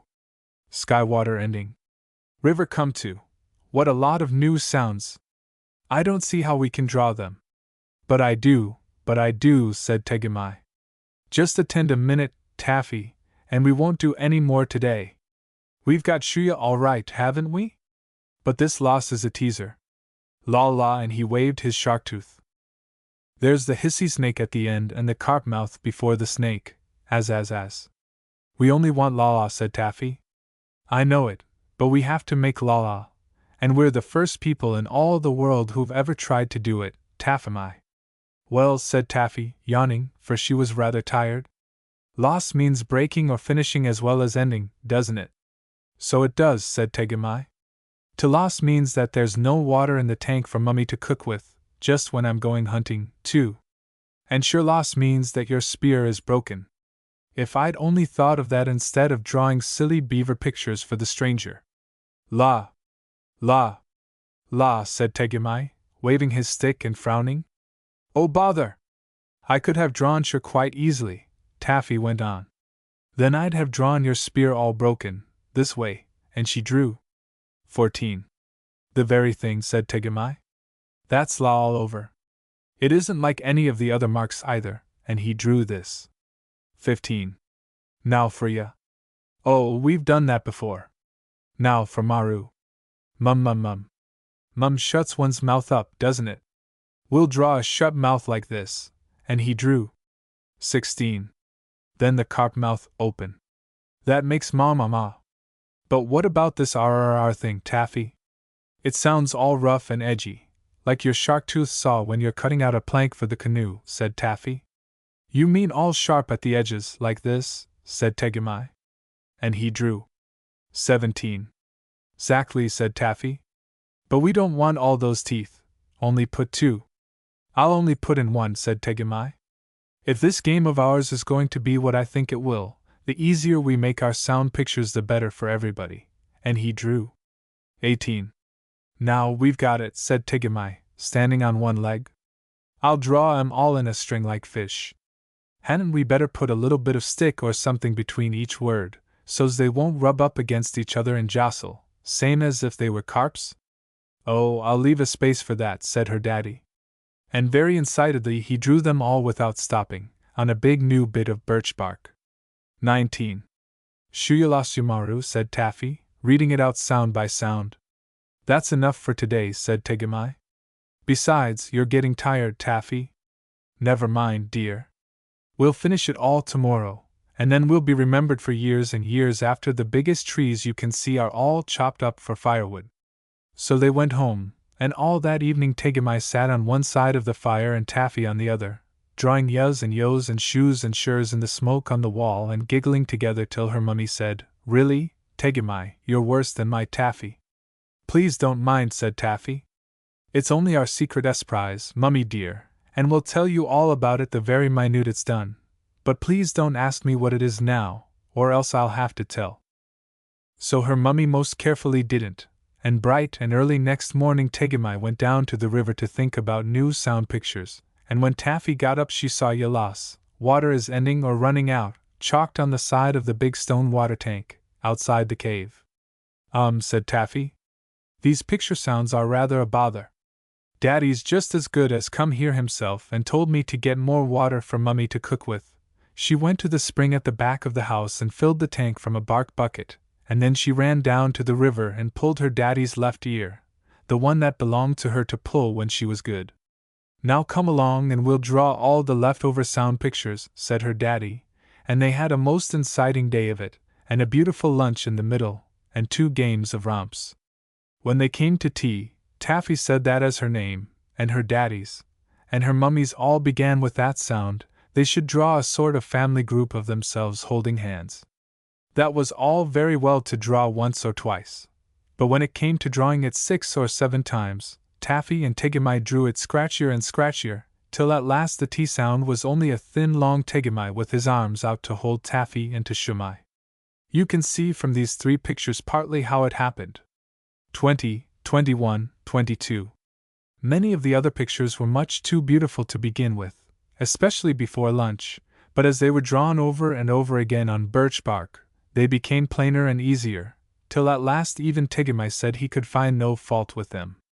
They turned the hissy snake the other way round for the Z sound, to show it was hissing backwards in a soft and gentle way, 23, and they just made a twiddle free, because it came into the pictures so often, 24, and they drew pictures of the sacred beaver of the Tegemais for the B sound, 25, 26, 27, 28, and because it was a nasty, nosy noise, They just drew noses for the end sound, till they were tired.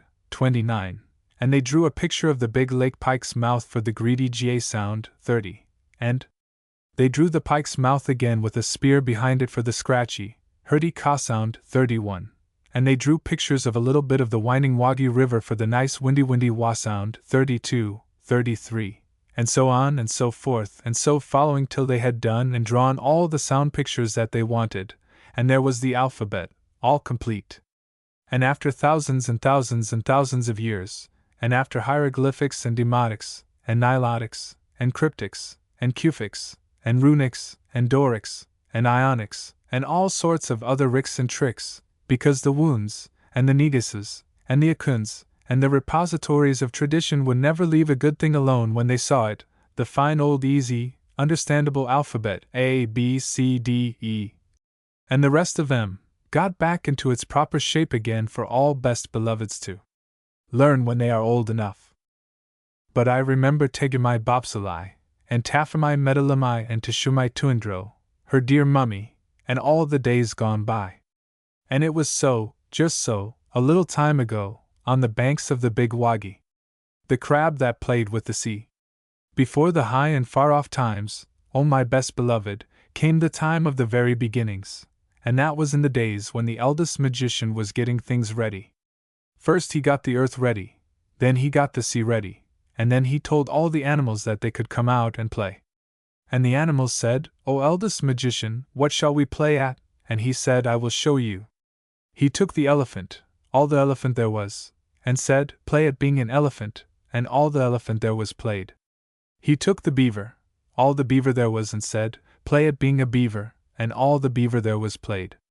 He took the cow, all the cow there was, and said, play at being a cow, and all the cow there was played.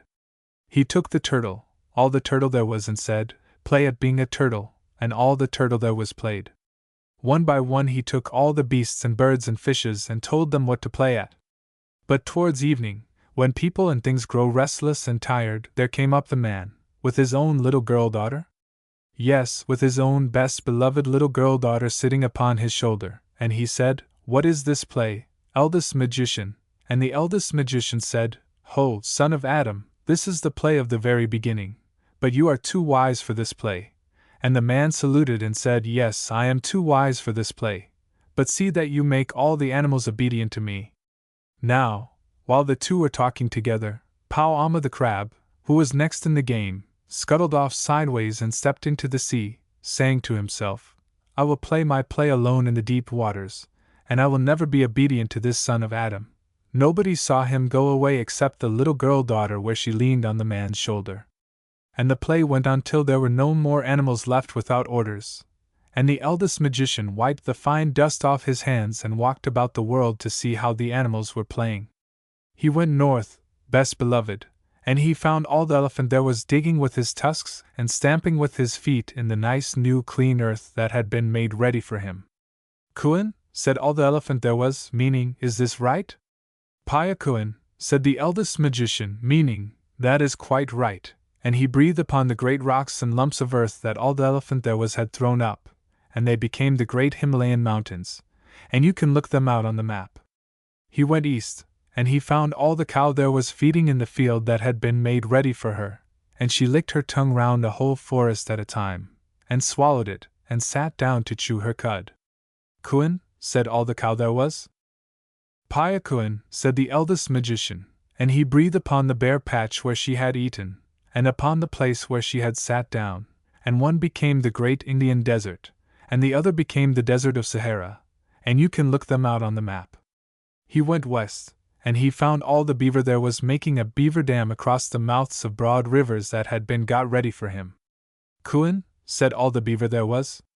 Paya Kuin, said the eldest magician, and he breathed upon the fallen trees and the still water, and they became the Everglades in Florida, and you may look them out on the map.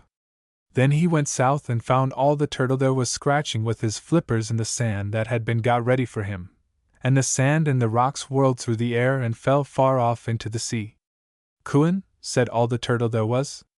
Paya Kuin, said the eldest magician, and he breathed upon the sand and the rocks, where they had fallen in the sea, and they became the most beautiful islands of Borneo, Celebes, Sumatra, Java, and the rest of the Malay archipelago, and you can look them out on the map.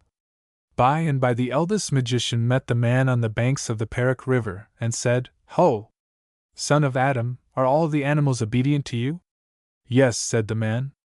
"Is all the earth obedient to you?" "Yes," said the man. "Is all the sea obedient to you?" "No," said the man. "Once a day and once a night the sea runs up the Perak River and drives the sweet water back into the forest, so that my house is made wet. Once a day and once a night it runs down the river and draws all the water after it, so that there is nothing left but mud, and my canoe is upset." "Is that the play you told it to play?" "No," said the eldest magician. "That is a new and a bad play." "Look," said the man, and as he spoke the great sea came up the mouth of the Perak River, driving the river backwards till it overflowed all the dark forests for miles and miles, and flooded the man's house. "This is wrong. Launch your canoe and we will find out who is playing with the sea," said the eldest magician. They stepped into the canoe, the little girl daughter came with them, and the man took his kris, a curving, wavy dagger with a blade like a flame, and they pushed out on the Perak River. Then the sea began to run back and back, and the canoe was sucked out of the mouth of the Perak River, past Selangor, past Malacca, past Singapore, out and out to the island of Bintang, as though it had been pulled by a string. Then the eldest magician stood up and shouted, "Ho! Beasts, birds, and fishes that I took between my hands at the very beginning and taught the play that you should play, which one of you is playing with the sea?" Then all the beasts, birds, and fishes said together, "Eldest magician, we play the plays that you taught us to play, we and our children's children. But not one of us plays with the sea." Then the moon rose big and full over the water, and the eldest magician said to the hunchbacked old man who sits in the moon spinning a fishing line with which he hopes one day to catch the world, "Ho! Fisher of the moon, are you playing with the sea?" "No," said the fisherman, "I am spinning a line with which I shall some day catch the world, but I do not play with the sea," and he went on spinning his line. Now there is also a rat up in the moon who always bites the old fisherman's line as fast as it is made, and the eldest magician said to him, "Ho! Rat of the moon, are you playing with the sea?" And the rat said, "I am too busy biting through the line that this old fisherman is spinning. I do not play with the sea," and he went on biting the line. Then the little girl daughter put up her little soft brown arms with the beautiful white shell bracelets, and said, "O eldest magician! When my father here talked to you at the very beginning, and I leaned upon his shoulder while the beasts were being taught their plays, one beast went away naughtily into the sea before you had taught him his play." And the eldest magician said, "How wise are little children who see and are silent! What was the beast like?" And the little girl daughter said, "He was round and he was flat, and his eyes grew upon stalks, and he walked sideways like this, and he was covered with strong armor upon his back." And the eldest magician said, "How wise are little children who speak truth! Now I know where Pauama went. Give me the paddle!" So he took the paddle. But there was no need to paddle, for the water flowed steadily past all the islands till they came to the place called Pusat, the heart of the sea, where the great hollow is that leads down to the heart of the world, and in that hollow grows the wonderful tree, Pa Jangi, that bears the magic twin nuts. Then the eldest magician slid his arm up to the shoulder through the deep warm water, and under the roots of the wonderful tree he touched the broad back of Pauama the crab. And Pauama settled down at the touch, and all the sea rose up as water rises in a basin when you put your hand into it. "Ah," said the eldest magician, "now I know who has been playing with the sea," and he called out, "What are you doing, Pauama?" And Pauama, deep down below, answered, "Once a day and once a night I go out to look for my food. Once a day and once a night I return. Leave me alone." Then the eldest magician said, "Listen, Pauama. When you go out from your cave the waters of the sea pour down into Pusat, and all the beaches of all the islands are left bare, and the little fish die, and Raja Moankabin, the king of the elephants, his legs are made muddy. When you come back and sit in Pusat, the waters of the sea rise, and half the little islands are drowned, and the man's house is flooded, and Raja Abdullah, the king of the crocodiles, his mouth is filled with the salt water." Then Pauama, deep down below, laughed and said, I did not know I was so important. Henceforward I will go out 7 times a day, and the waters shall never be still. And the eldest magician said, I cannot make you play the play you were meant to play, Pauama, because you escaped me at the very beginning. But if you are not afraid, come up and we will talk about it. I am not afraid, said Pauama, and he rose to the top of the sea in the moonlight. There was nobody in the world so big as Pauama, for he was the king crab of all crabs. Not a common crab, but a king crab. One side of his great shell touched the beach at Sarawak, the other touched the beach at Pahang, and he was taller than the smoke of 3 volcanoes.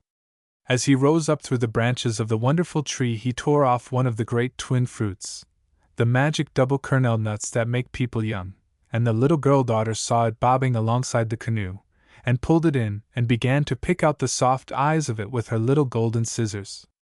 Now, said the magician, make a magic, Pauama, to show that you are really important. Pauama rolled his eyes and waved his legs, but he could only stir up the sea, because, though he was a king crab, he was nothing more than a crab, and the eldest magician laughed. You are not so important after all, Pauama, he said. Now, let me try, and he made a magic with his left hand, with just the little finger of his left hand, and lo and behold, best beloved, Pauama's hard, blue-green-black shell fell off him as a husk falls off a coconut, and Pauama was left all soft, soft as the little crabs that you sometimes find on the beach, best beloved. Indeed, you are very important, said the eldest magician. Shall I ask the man here to cut you with Chris? Shall I send for Raja Moankabin, the king of the elephants, to pierce you with his tusks, or shall I call Raja Abdullah, the king of the crocodiles, to bite you? And Pauama said, I am ashamed. Give me back my hard shell and let me go back to Pusat Tasek, and I will only stir out once a day and once a night to get my food. And the eldest magician said, No, Pauama, I will not give you back your shell, for you will grow bigger and prouder and stronger, and perhaps you will forget your promise, and you will play with the sea once more.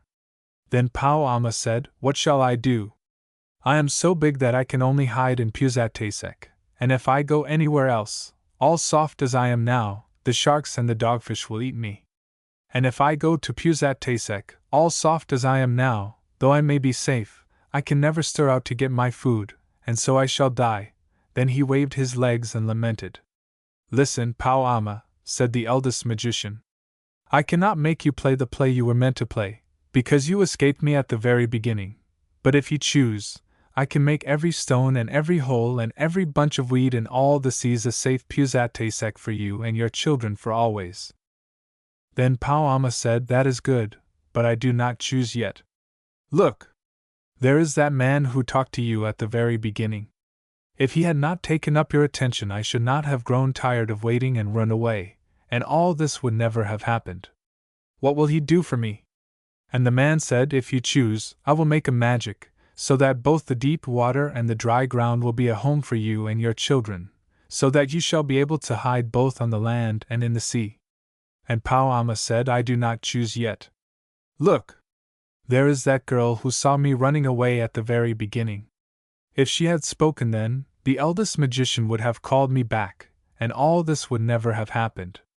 What will she do for me? And the little girl daughter said, This is a good nut that I am eating. If you choose, I will make a magic and I will give you this pair of scissors, very sharp and strong, so that you and your children can eat coconuts like this all day long when you come up from the sea to the land. Or you can dig a Pusat Tasek for yourself with the scissors that belong to you when there is no stone or hole nearby, and when the earth is too hard, by the help of these same scissors you can run up a tree. And Pauama said, I do not choose yet, for, all soft as I am, these gifts would not help me. Give me back my shell, O eldest magician, and then I will play your play. And the eldest magician said, I will give it back, Pauama, for 11 months of the year. But on the 12th month of every year it shall grow soft again, to remind you and all your children that I can make magics, and to keep you humble, Pauama, for I see that if you can run both under the water and on land, you will grow too bold, and if you can climb trees and crack nuts and dig holes with your scissors, you will grow too greedy. Pauama.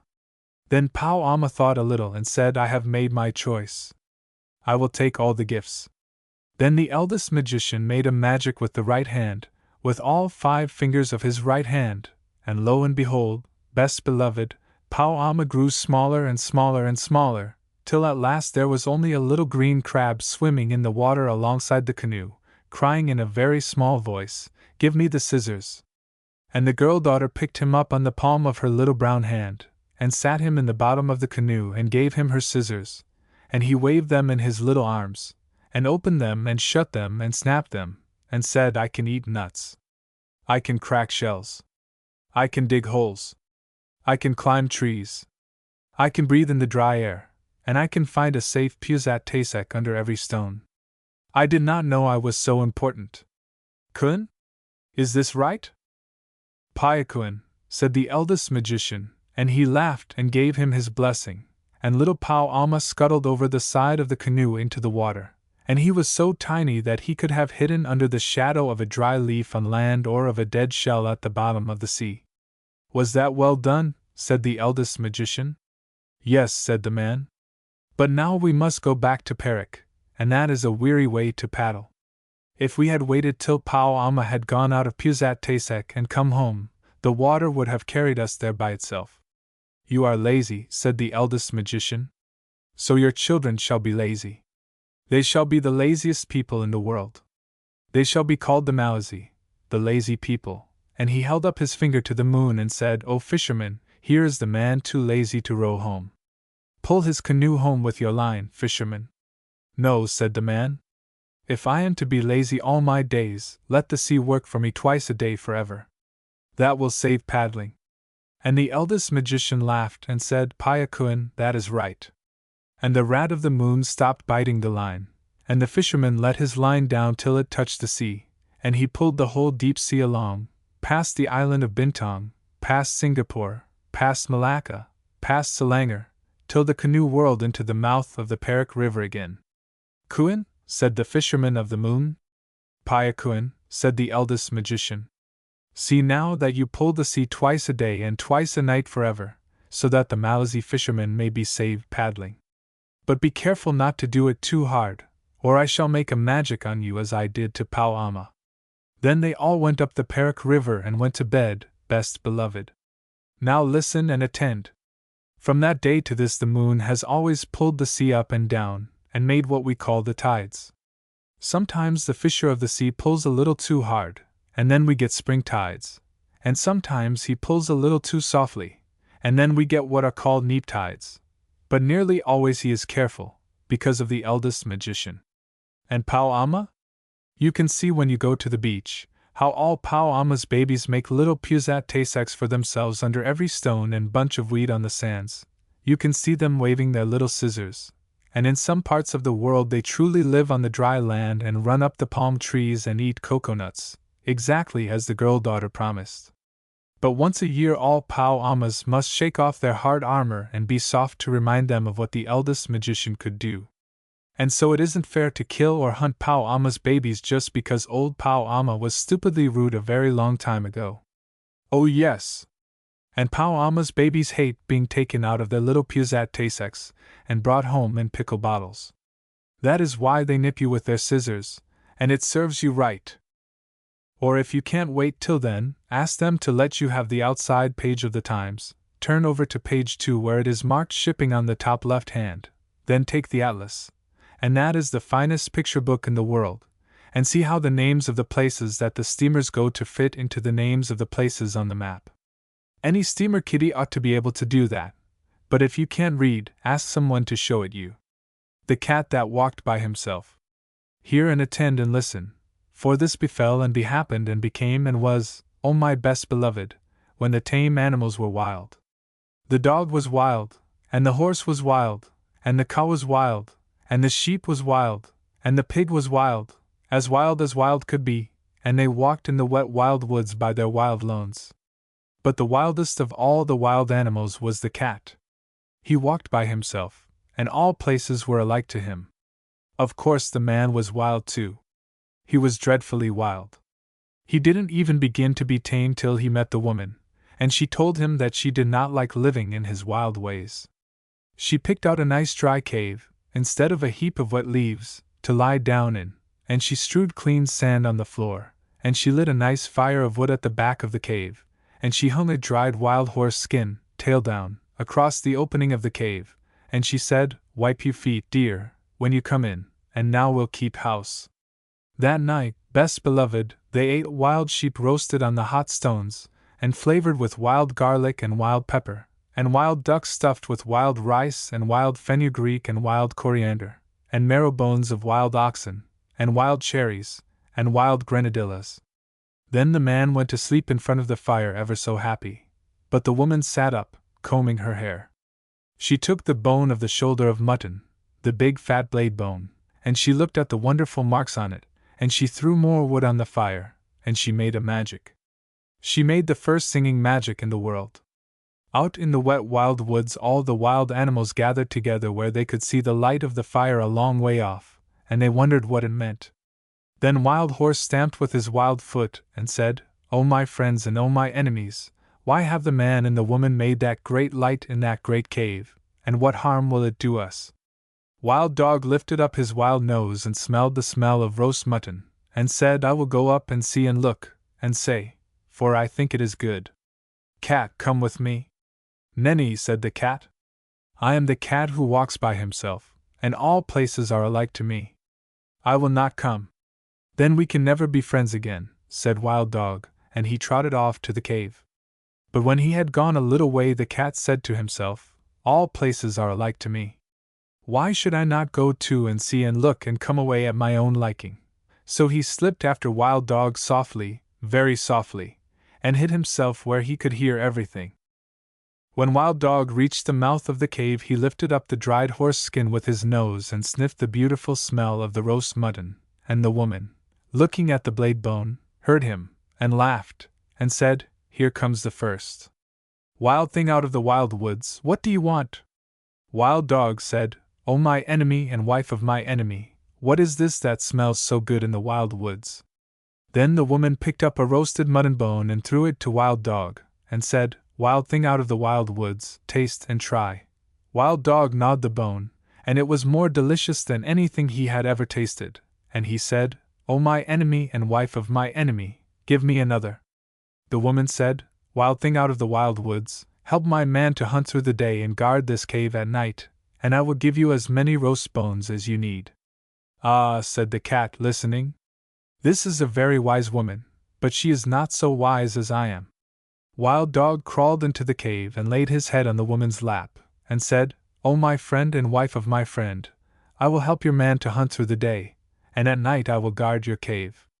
"Ah," said the cat, listening, "that is a very foolish dog," and he went back through the wet wild woods waving his wild tail, and walking by his wild lone. But he never told anybody.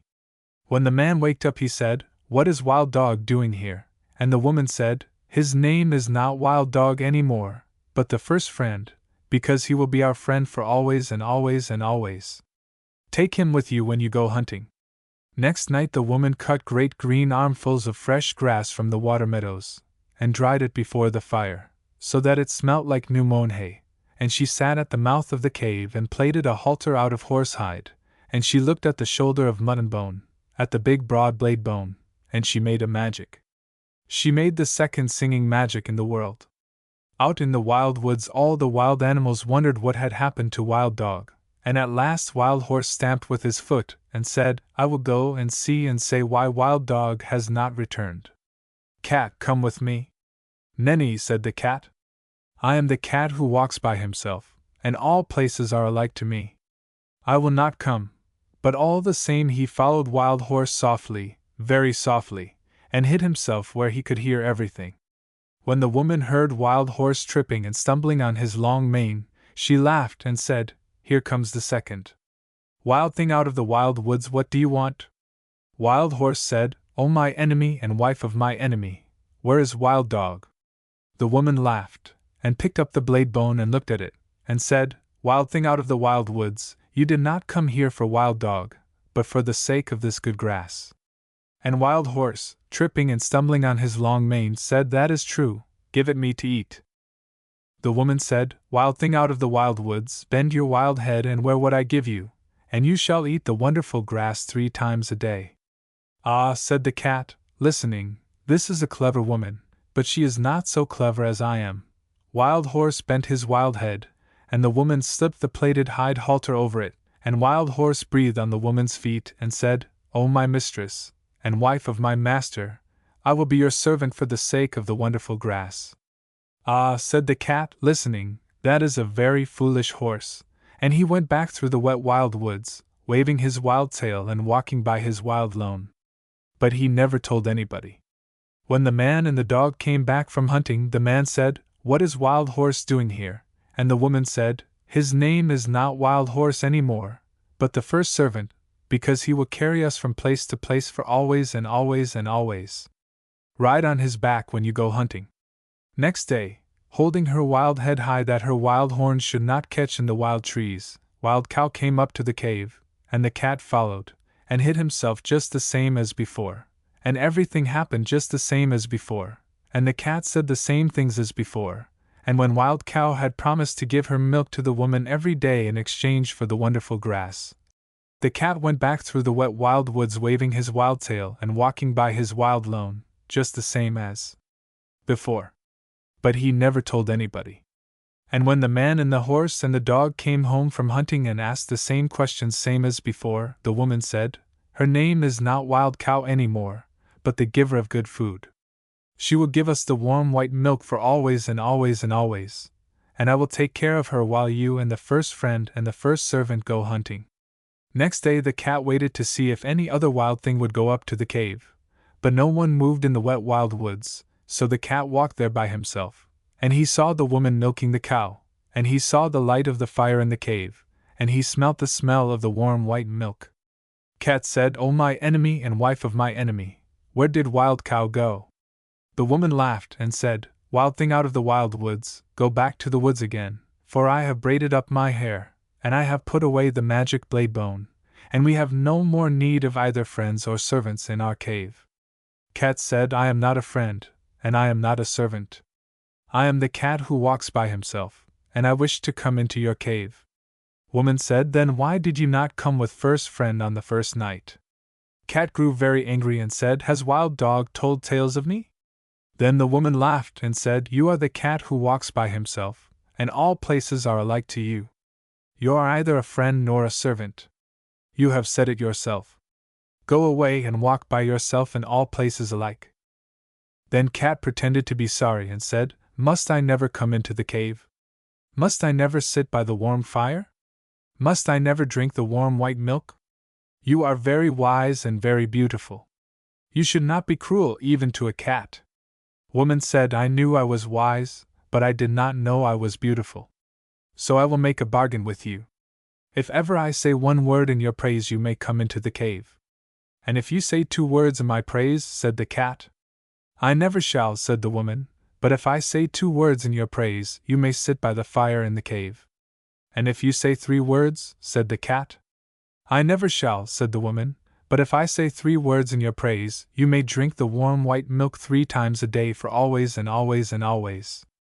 Then the cat arched his back and said, Now let the curtain at the mouth of the cave, and the fire at the back of the cave, and the milk pots that stand beside the fire, remember what my enemy and the wife of my enemy has said. And he went away through the wet wild woods waving his wild tail and walking by his wild lone. That night when the man and the horse and the dog came home from hunting, the woman did not tell them of the bargain that she had made with the cat, because she was afraid that they might not like it. Cat went far and far away and hid himself in the wet wild woods by his wild lone for a long time till the woman forgot all about him. Only the bat, the little upside-down bat, that hung inside the cave, knew where Cat hid, and every evening Bat would fly to Cat with news of what was happening. One evening Bat said, There is a baby in the cave. He is new and pink and fat and small, and the woman is very fond of him. Ah, said the Cat, listening, but what is the baby fond of? He is fond of things that are soft and tickle, said the Bat. He is fond of warm things to hold in his arms when he goes to sleep. He is fond of being played with. He is fond of all those things. Ah, said the Cat, listening, then my time has come. Next night Cat walked through the wet wild woods and hid very near the cave till morning time, and man and dog and horse went hunting.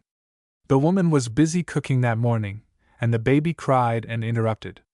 So she carried him outside the cave and gave him a handful of pebbles to play with. But still the baby cried. Then the cat put out his patty paw and patted the baby on the cheek, and it cooed, and the cat rubbed against its fat knees and tickled it under its fat chin with his tail. And the baby laughed, and the woman heard him and smiled. Then the bat, the little upside-down bat, that hung in the mouth of the cave said, "O my hostess and wife of my host and mother of my host's son, a wild thing from the wild woods is most beautifully playing with your baby." "A blessing on that wild thing whoever he may be," said the woman, straightening her back, "for I was a busy woman this morning, and he has done me a service."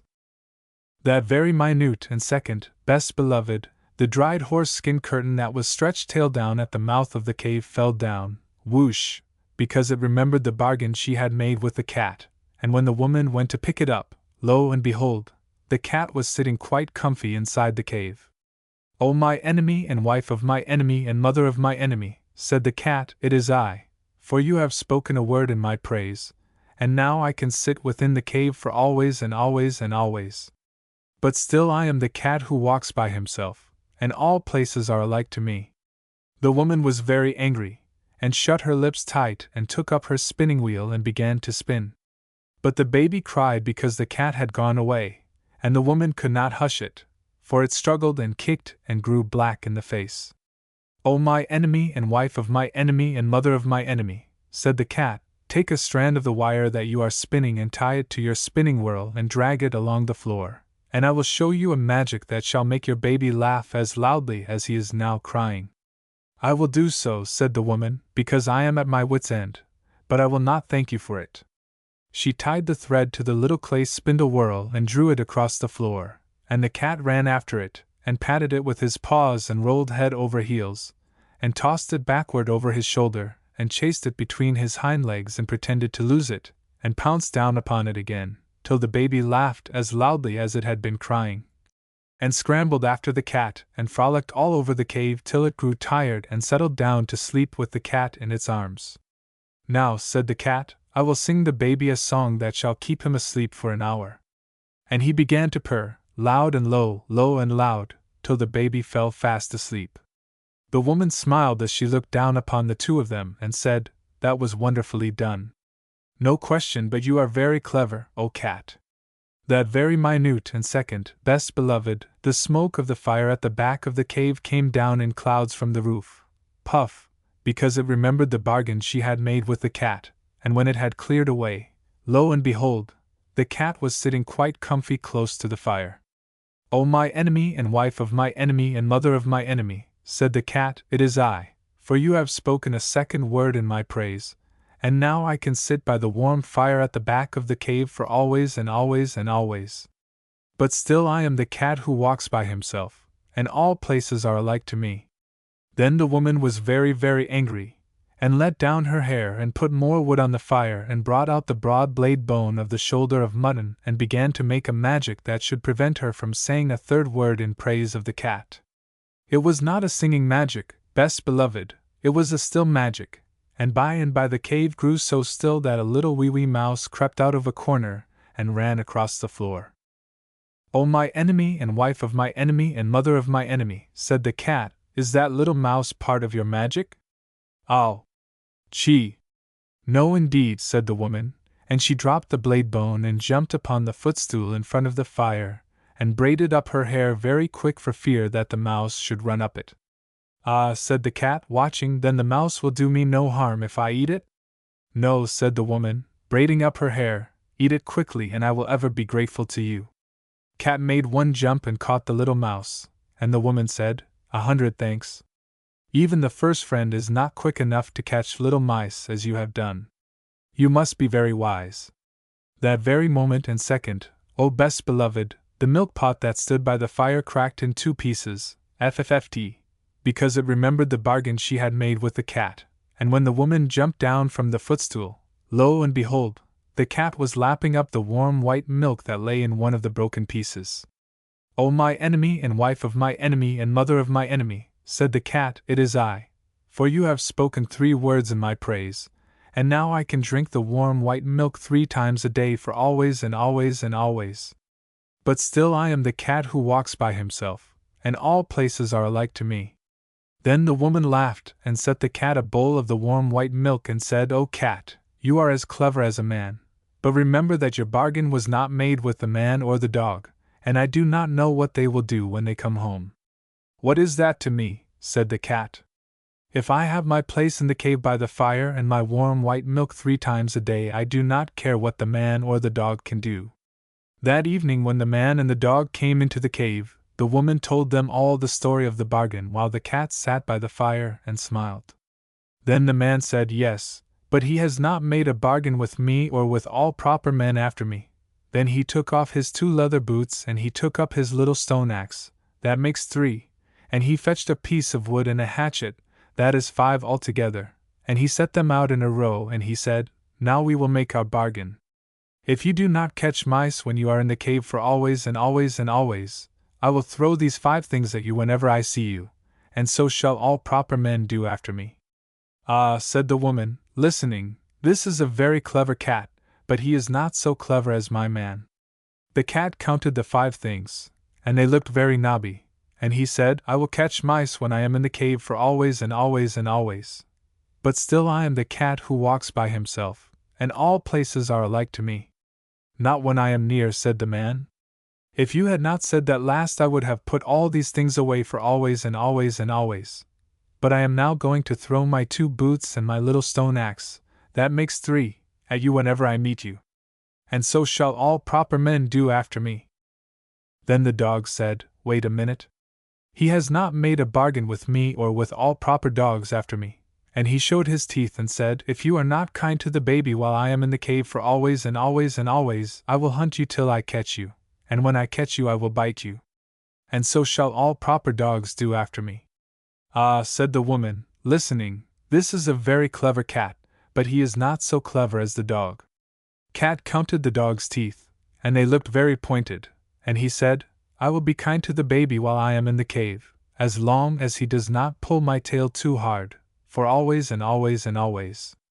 But still I am the cat that walks by himself, and all places are alike to me." "Not when I am near," said the dog. "If you had not said that last, I would have shut my mouth for always and always and always. But now I am going to hunt you up a tree whenever I meet you. And so shall all proper dogs do after me." Then the man threw his 2 boots and his little stone axe, that makes 3, at the cat, and the cat ran out of the cave and the dog chased him up a tree. And from that day to this, best beloved, 3 proper men out of 5 will always throw things at a cat whenever they meet him, and all proper dogs will chase him up a tree. But the cat keeps his side of the bargain too. He will kill mice and he will be kind to babies when he is in the house, just as long as they do not pull his tail too hard. But when he has done that, and between times, and when the moon gets up and night comes, he is the cat that walks by himself, and all places are alike to him. Then he goes out to the wet wild woods or up the wet wild trees or on the wet wild roofs, waving his wild tail and walking by his wild lone. The butterfly that stamped. This, oh my best beloved, is a story, a new and a wonderful story, a story quite different from the other stories, a story about the most wise sovereign Suleiman bin Daud, Solomon the son of David. There are 355 stories about Suleiman bin Daud, but this is not one of them. It is not the story of the lapwing who found the water, or the hoopoe who shaded Suleiman bin Daud from the heat. It is not the story of the glass pavement, or the ruby with the crooked hole, or the gold bars of Bacchus. It is the story of the butterfly that stamped. Now attend all over again and listen. Suleiman bin Daud was wise. He understood what the beasts said, what the birds said, what the fishes said, and what the insects said.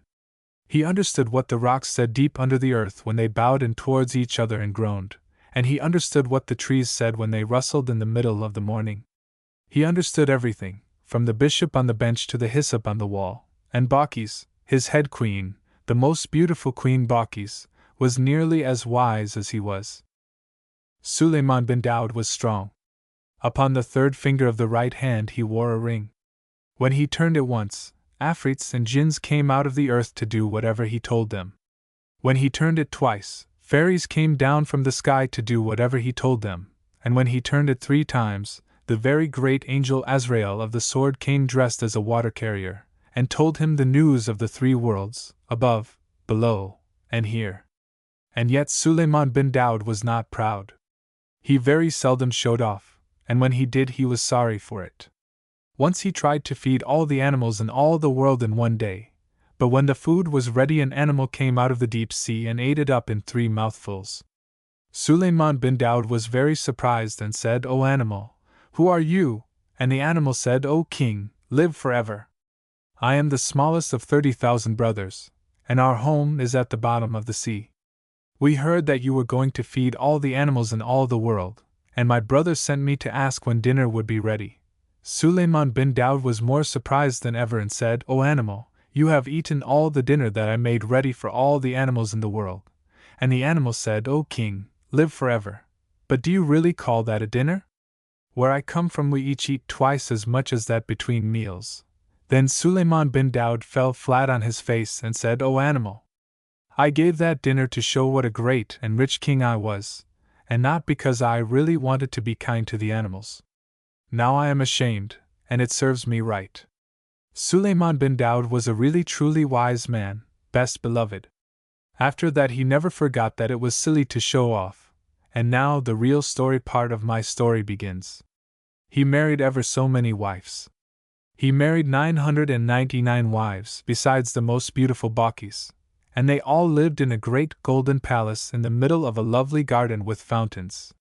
He didn't really want 999 wives, but in those days everybody married ever so many wives, and of course the king had to marry ever so many more just to show that he was the king. Some of the wives were nice, but some were simply horrid, and the horrid ones quarreled with the nice ones and made them horrid too, and then they would all quarrel with Suleiman bin Daud, and that was horrid for him. But Bakis the most beautiful never quarreled with Suleiman bin Daud. She loved him too much. She sat in her rooms in the Golden Palace, or walked in the palace garden, and was truly sorry for him.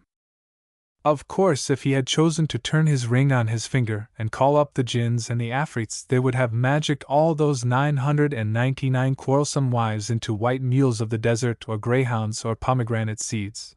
But Suleiman bin Daud thought that that would be showing off. So, when they quarreled too much, he only walked by himself in one part of the beautiful palace gardens, and wished he had never been born. One day, when they had quarreled for 3 weeks, all 999 wives together, Suleiman bin Daud went out for peace and quiet as usual, and among the orange trees he met Bakis the most beautiful, very sorrowful because Suleiman bin Daud was so worried. And she said to him, "O my lord and light of my eyes, turn the ring upon your finger, and show these queens of Egypt and Mesopotamia and Persia and China that you are the great and terrible king." But Suleiman bin Daud shook his head and said, "O my lady and delight of my life, remember the animal that came out of the sea and made me ashamed before all the animals in all the world because I showed off. Now, if I showed off before these queens of Persia and Egypt and Abyssinia and China, merely because they worry me, I might be made even more ashamed than I have been."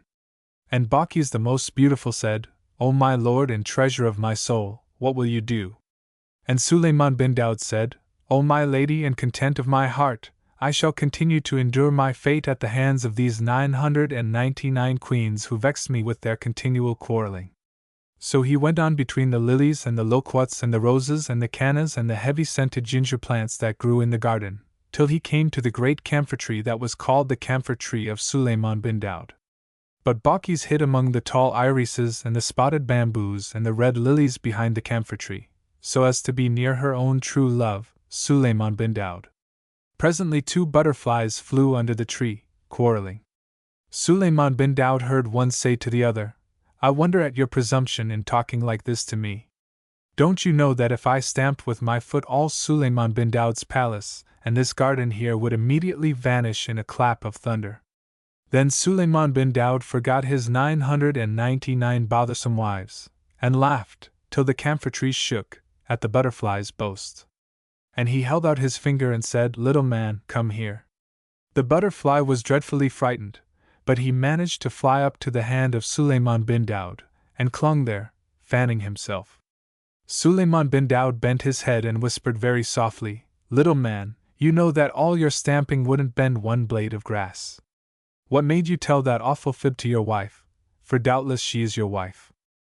The butterfly looked at Suleiman bin Daud and saw the most wise king's eye twinkle like stars on a frosty night, and he picked up his courage with both wings, and he put his head on one side and said, "O king, live forever. She is my wife, and you know what wives are like." Suleiman bin Daud smiled in his beard and said, "Yes, I know, little brother. One must keep them in order somehow," said the butterfly, "and she has been quarreling with me all the morning. I said that to quiet her." And Suleiman bin Daud said, "May it quiet her. Go back to your wife, little brother, and let me hear what you say." Back flew the butterfly to his wife, who was all of a twitter behind a leaf, and she said, "He heard you. Suleiman bin Daud himself heard you." "Heard me," said the butterfly. "Of course he did. I meant him to hear me." "And what did he say?" "Oh, what did he say?" "Well," said the butterfly, fanning himself most importantly, "between you and me, my dear, of course I don't blame him, because his palace must have cost a great deal and the oranges are just ripening. He asked me not to stamp, and I promised I wouldn't." "Gracious," said his wife, and sat quite quiet. But Suleiman bin Daud laughed till the tears ran down his face at the impudence of the bad little butterfly. Balkis the most beautiful stood up behind the tree among the red lilies and smiled to herself, for she had heard all this talk. She thought, "If I am wise I can yet save my lord from the persecutions of these quarrelsome queens," and she held out her finger and whispered softly to the butterfly's wife, "Little woman, come here." Up flew the butterfly's wife, very frightened, and clung to Balkis's white hand.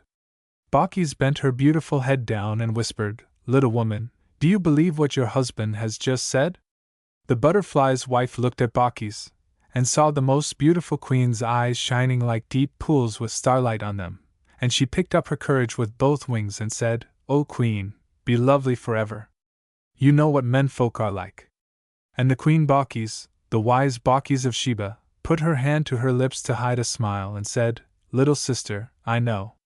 They get angry," said the butterfly's wife, fanning herself quickly, "over nothing at all, but we must humor them, O queen.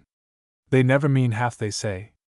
If it pleases my husband to believe that I believe he can make Suleiman bin Daud's palace disappear by stamping his foot, I'm sure I don't care. He'll forget all about it tomorrow." "Little sister," said Balkis, "you are quite right, but next time he begins to boast, take him at his word. Ask him to stamp, and see what will happen. We know what menfolk are like, don't we? He'll be very much ashamed." Away flew the butterfly's wife to her husband, and in 5 minutes they were quarreling worse than ever. "Remember," said the butterfly. "Remember what I can do if I stamp my foot." "I don't believe you one little bit," said the butterfly's wife. "I should very much like to see it done. Suppose you stamp now." "I promised Suleiman bin Daud that I wouldn't," said the butterfly, "and I don't want to break my promise." "It wouldn't matter if you did," said his wife. "You couldn't bend a blade of grass with your stamping." "I dare you to do it," she said. "Stamp! Stamp! Stamp!" Suleiman bin Daud, sitting under the camphor tree, heard every word of this, and he laughed as he had never laughed in his life before. He forgot all about his queens. He forgot all about the animal that came out of the sea. He forgot about showing off.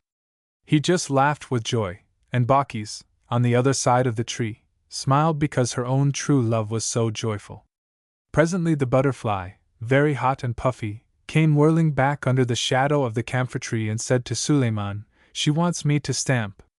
She wants to see what will happen, O Suleiman bin Daud. You know I can't do it, and now she'll never believe a word I say. She'll laugh at me to the end of my days." "No, little brother," said Suleiman bin Daud, "she will never laugh at you again," and he turned the ring on his finger, just for the little butterfly's sake, not for the sake of showing off, and lo and behold, 4 huge jinns came out of the earth. "Slaves," said Suleiman bin Daud, "when this gentleman on my finger," that was where the impudent butterfly was sitting, "stamps his left front forefoot, you will make my palace and these gardens disappear in a clap of thunder. When he stamps again, you will bring them back carefully.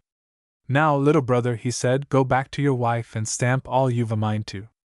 Away flew the butterfly to his wife, who was crying, I dare you to do it. I dare you to do it. Stamp. Stamp now. Stamp. Baucis saw the 4 vast jinns stoop down to the 4 corners of the gardens with the palace in the middle, and she clapped her hands softly and said, At last Suleiman bin Daud will do for the sake of a butterfly what he ought to have done long ago for his own sake, and the quarrelsome queens will be frightened. The butterfly stamped. The jinns jerked the palace and the gardens 1,000 miles into the air. There was a most awful thunderclap, and everything grew inky black. The butterfly's wife fluttered about in the dark, crying, Oh, I'll be good. I'm so sorry I spoke. Only bring the gardens back, my dear darling husband, and I'll never contradict again. The butterfly was nearly as frightened as his wife, and Suleiman bin Daud laughed so much that it was several minutes before he found breath enough to whisper to the butterfly, Stamp again, little brother. Give me back my palace, most great magician. Yes, give him back his palace, said the butterfly's wife, still flying about in the dark like a moth. Give him back his palace, and don't let's have any more horrid magic. Well, my dear, said the butterfly as bravely as he could, you see what your nagging has led to.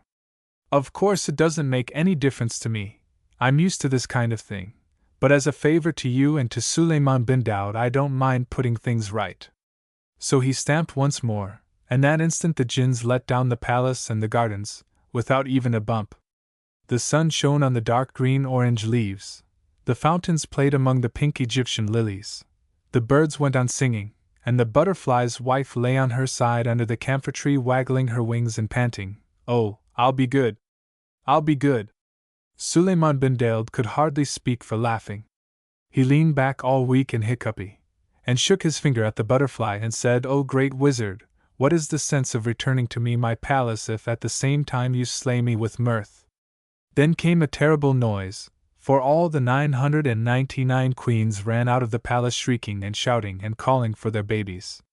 They hurried down the great marble steps below the fountain, 100 abreast, and the most wise Baucis went statelily forward to meet them and said, What is your trouble, O queens? They stood on the marble steps 100 abreast and shouted, What is our trouble? We were living peacefully in our golden palace, as is our custom, when upon a sudden the palace disappeared, and we were left sitting in a thick and noisome darkness, and it thundered, and jinns and afrits moved about in the darkness. That is our trouble, O head queen, and we are most extremely troubled on account of that trouble, for it was a troublesome trouble, unlike any trouble we have known. Then Baucis, the most beautiful queen, Suleiman bin Daud's very best beloved, queen that was of Sheba and Sable and the rivers of the gold of the south, from the desert of Zin to the towers of Zimbabwe, Baucis, almost as wise as the most wise Suleiman bin Daud himself, said, It is nothing, O queens. A butterfly has made complaint against his wife because she quarreled with him, and it has pleased our lord Suleiman bin Daud to teach her a lesson in low speaking and humbleness, for that is counted a virtue among the wives of the butterflies. Then up and spoke an Egyptian queen, the daughter of a pharaoh, and she said, Our palace cannot be plucked up by the roots like a leek for the sake of a little insect. No! Suleiman bin Daud must be dead, and what we heard and saw was the earth thundering and darkening at the news. Then Baucis beckoned that bold queen without looking at her, and said to her and to the others, Come and see. They came down the marble steps, 100 abreast, and beneath his camphor tree, still weak with laughing, they saw the most wise King Suleiman bin Daud rocking back and forth with a butterfly on either hand, and they heard him say, O wife of my brother in the air, remember after this, to please your husband in all things, lest he be provoked to stamp his foot yet again, for he has said that he is used to this magic. And he is most eminently a great magician, one who steals away the very palace of Suleiman bin Daud himself. Go in peace, little folk, and he kissed them on the wings, and they flew away. Then all the queens except Baucis, the most beautiful and splendid Baucis, who stood apart smiling, fell flat on their faces, for they said, If these things are done when a butterfly is displeased with his wife, what shall be done to us who have vexed our king with our loud speaking and open quarreling through many days? Then they put their veils over their heads, and they put their hands over their mouths, and they tiptoed back to the palace most mousy quiet. Then Baucis, the most beautiful and excellent Baucis, went forward through the red lilies into the shade of the camphor tree and laid her hand upon Sulayman bin Daud's shoulder and said, O my lord and treasure of my soul, rejoice, for we have taught the queens of Egypt and Ethiopia and Abyssinia and Persia and India and China with a great and a memorable teaching. And Sulayman bin Daud, still looking after the butterflies where they played in the sunlight, said, O my lady and jewel of my felicity, when did this happen? For I have been jesting with a butterfly ever since I came into the garden. And he told Baucis what he had done. Baucis, the tender and most lovely Baucis, said, O my lord and regent of my existence, I hid behind the camphor tree and saw it all. It was I who told the butterfly's wife to ask the butterfly to stamp, because I hoped that for the sake of the jest my lord would make some great magic and that the queens would see it and be frightened. And she told him what the queens had said and seen and thought. Then Sulayman bin Daud rose up from his seat under the camphor tree, and stretched his arms and rejoiced and said, O my lady and sweetener of my days, know that if I had made a magic against my queens for the sake of pride or anger, as I made that feast for all the animals, I should certainly have been put to shame. But by means of your wisdom I made the magic for the sake of a jest and for the sake of a little butterfly, and behold, it has also delivered me from the vexations of my vexatious wives.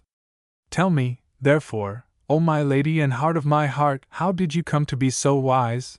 And Baucis the queen, beautiful and tall, looked up into Sulayman bin Daud's eyes and put her head a little on one side, just like the butterfly, and said, First, O my lord, because I loved you, and secondly, O my lord, because I know what women folk are.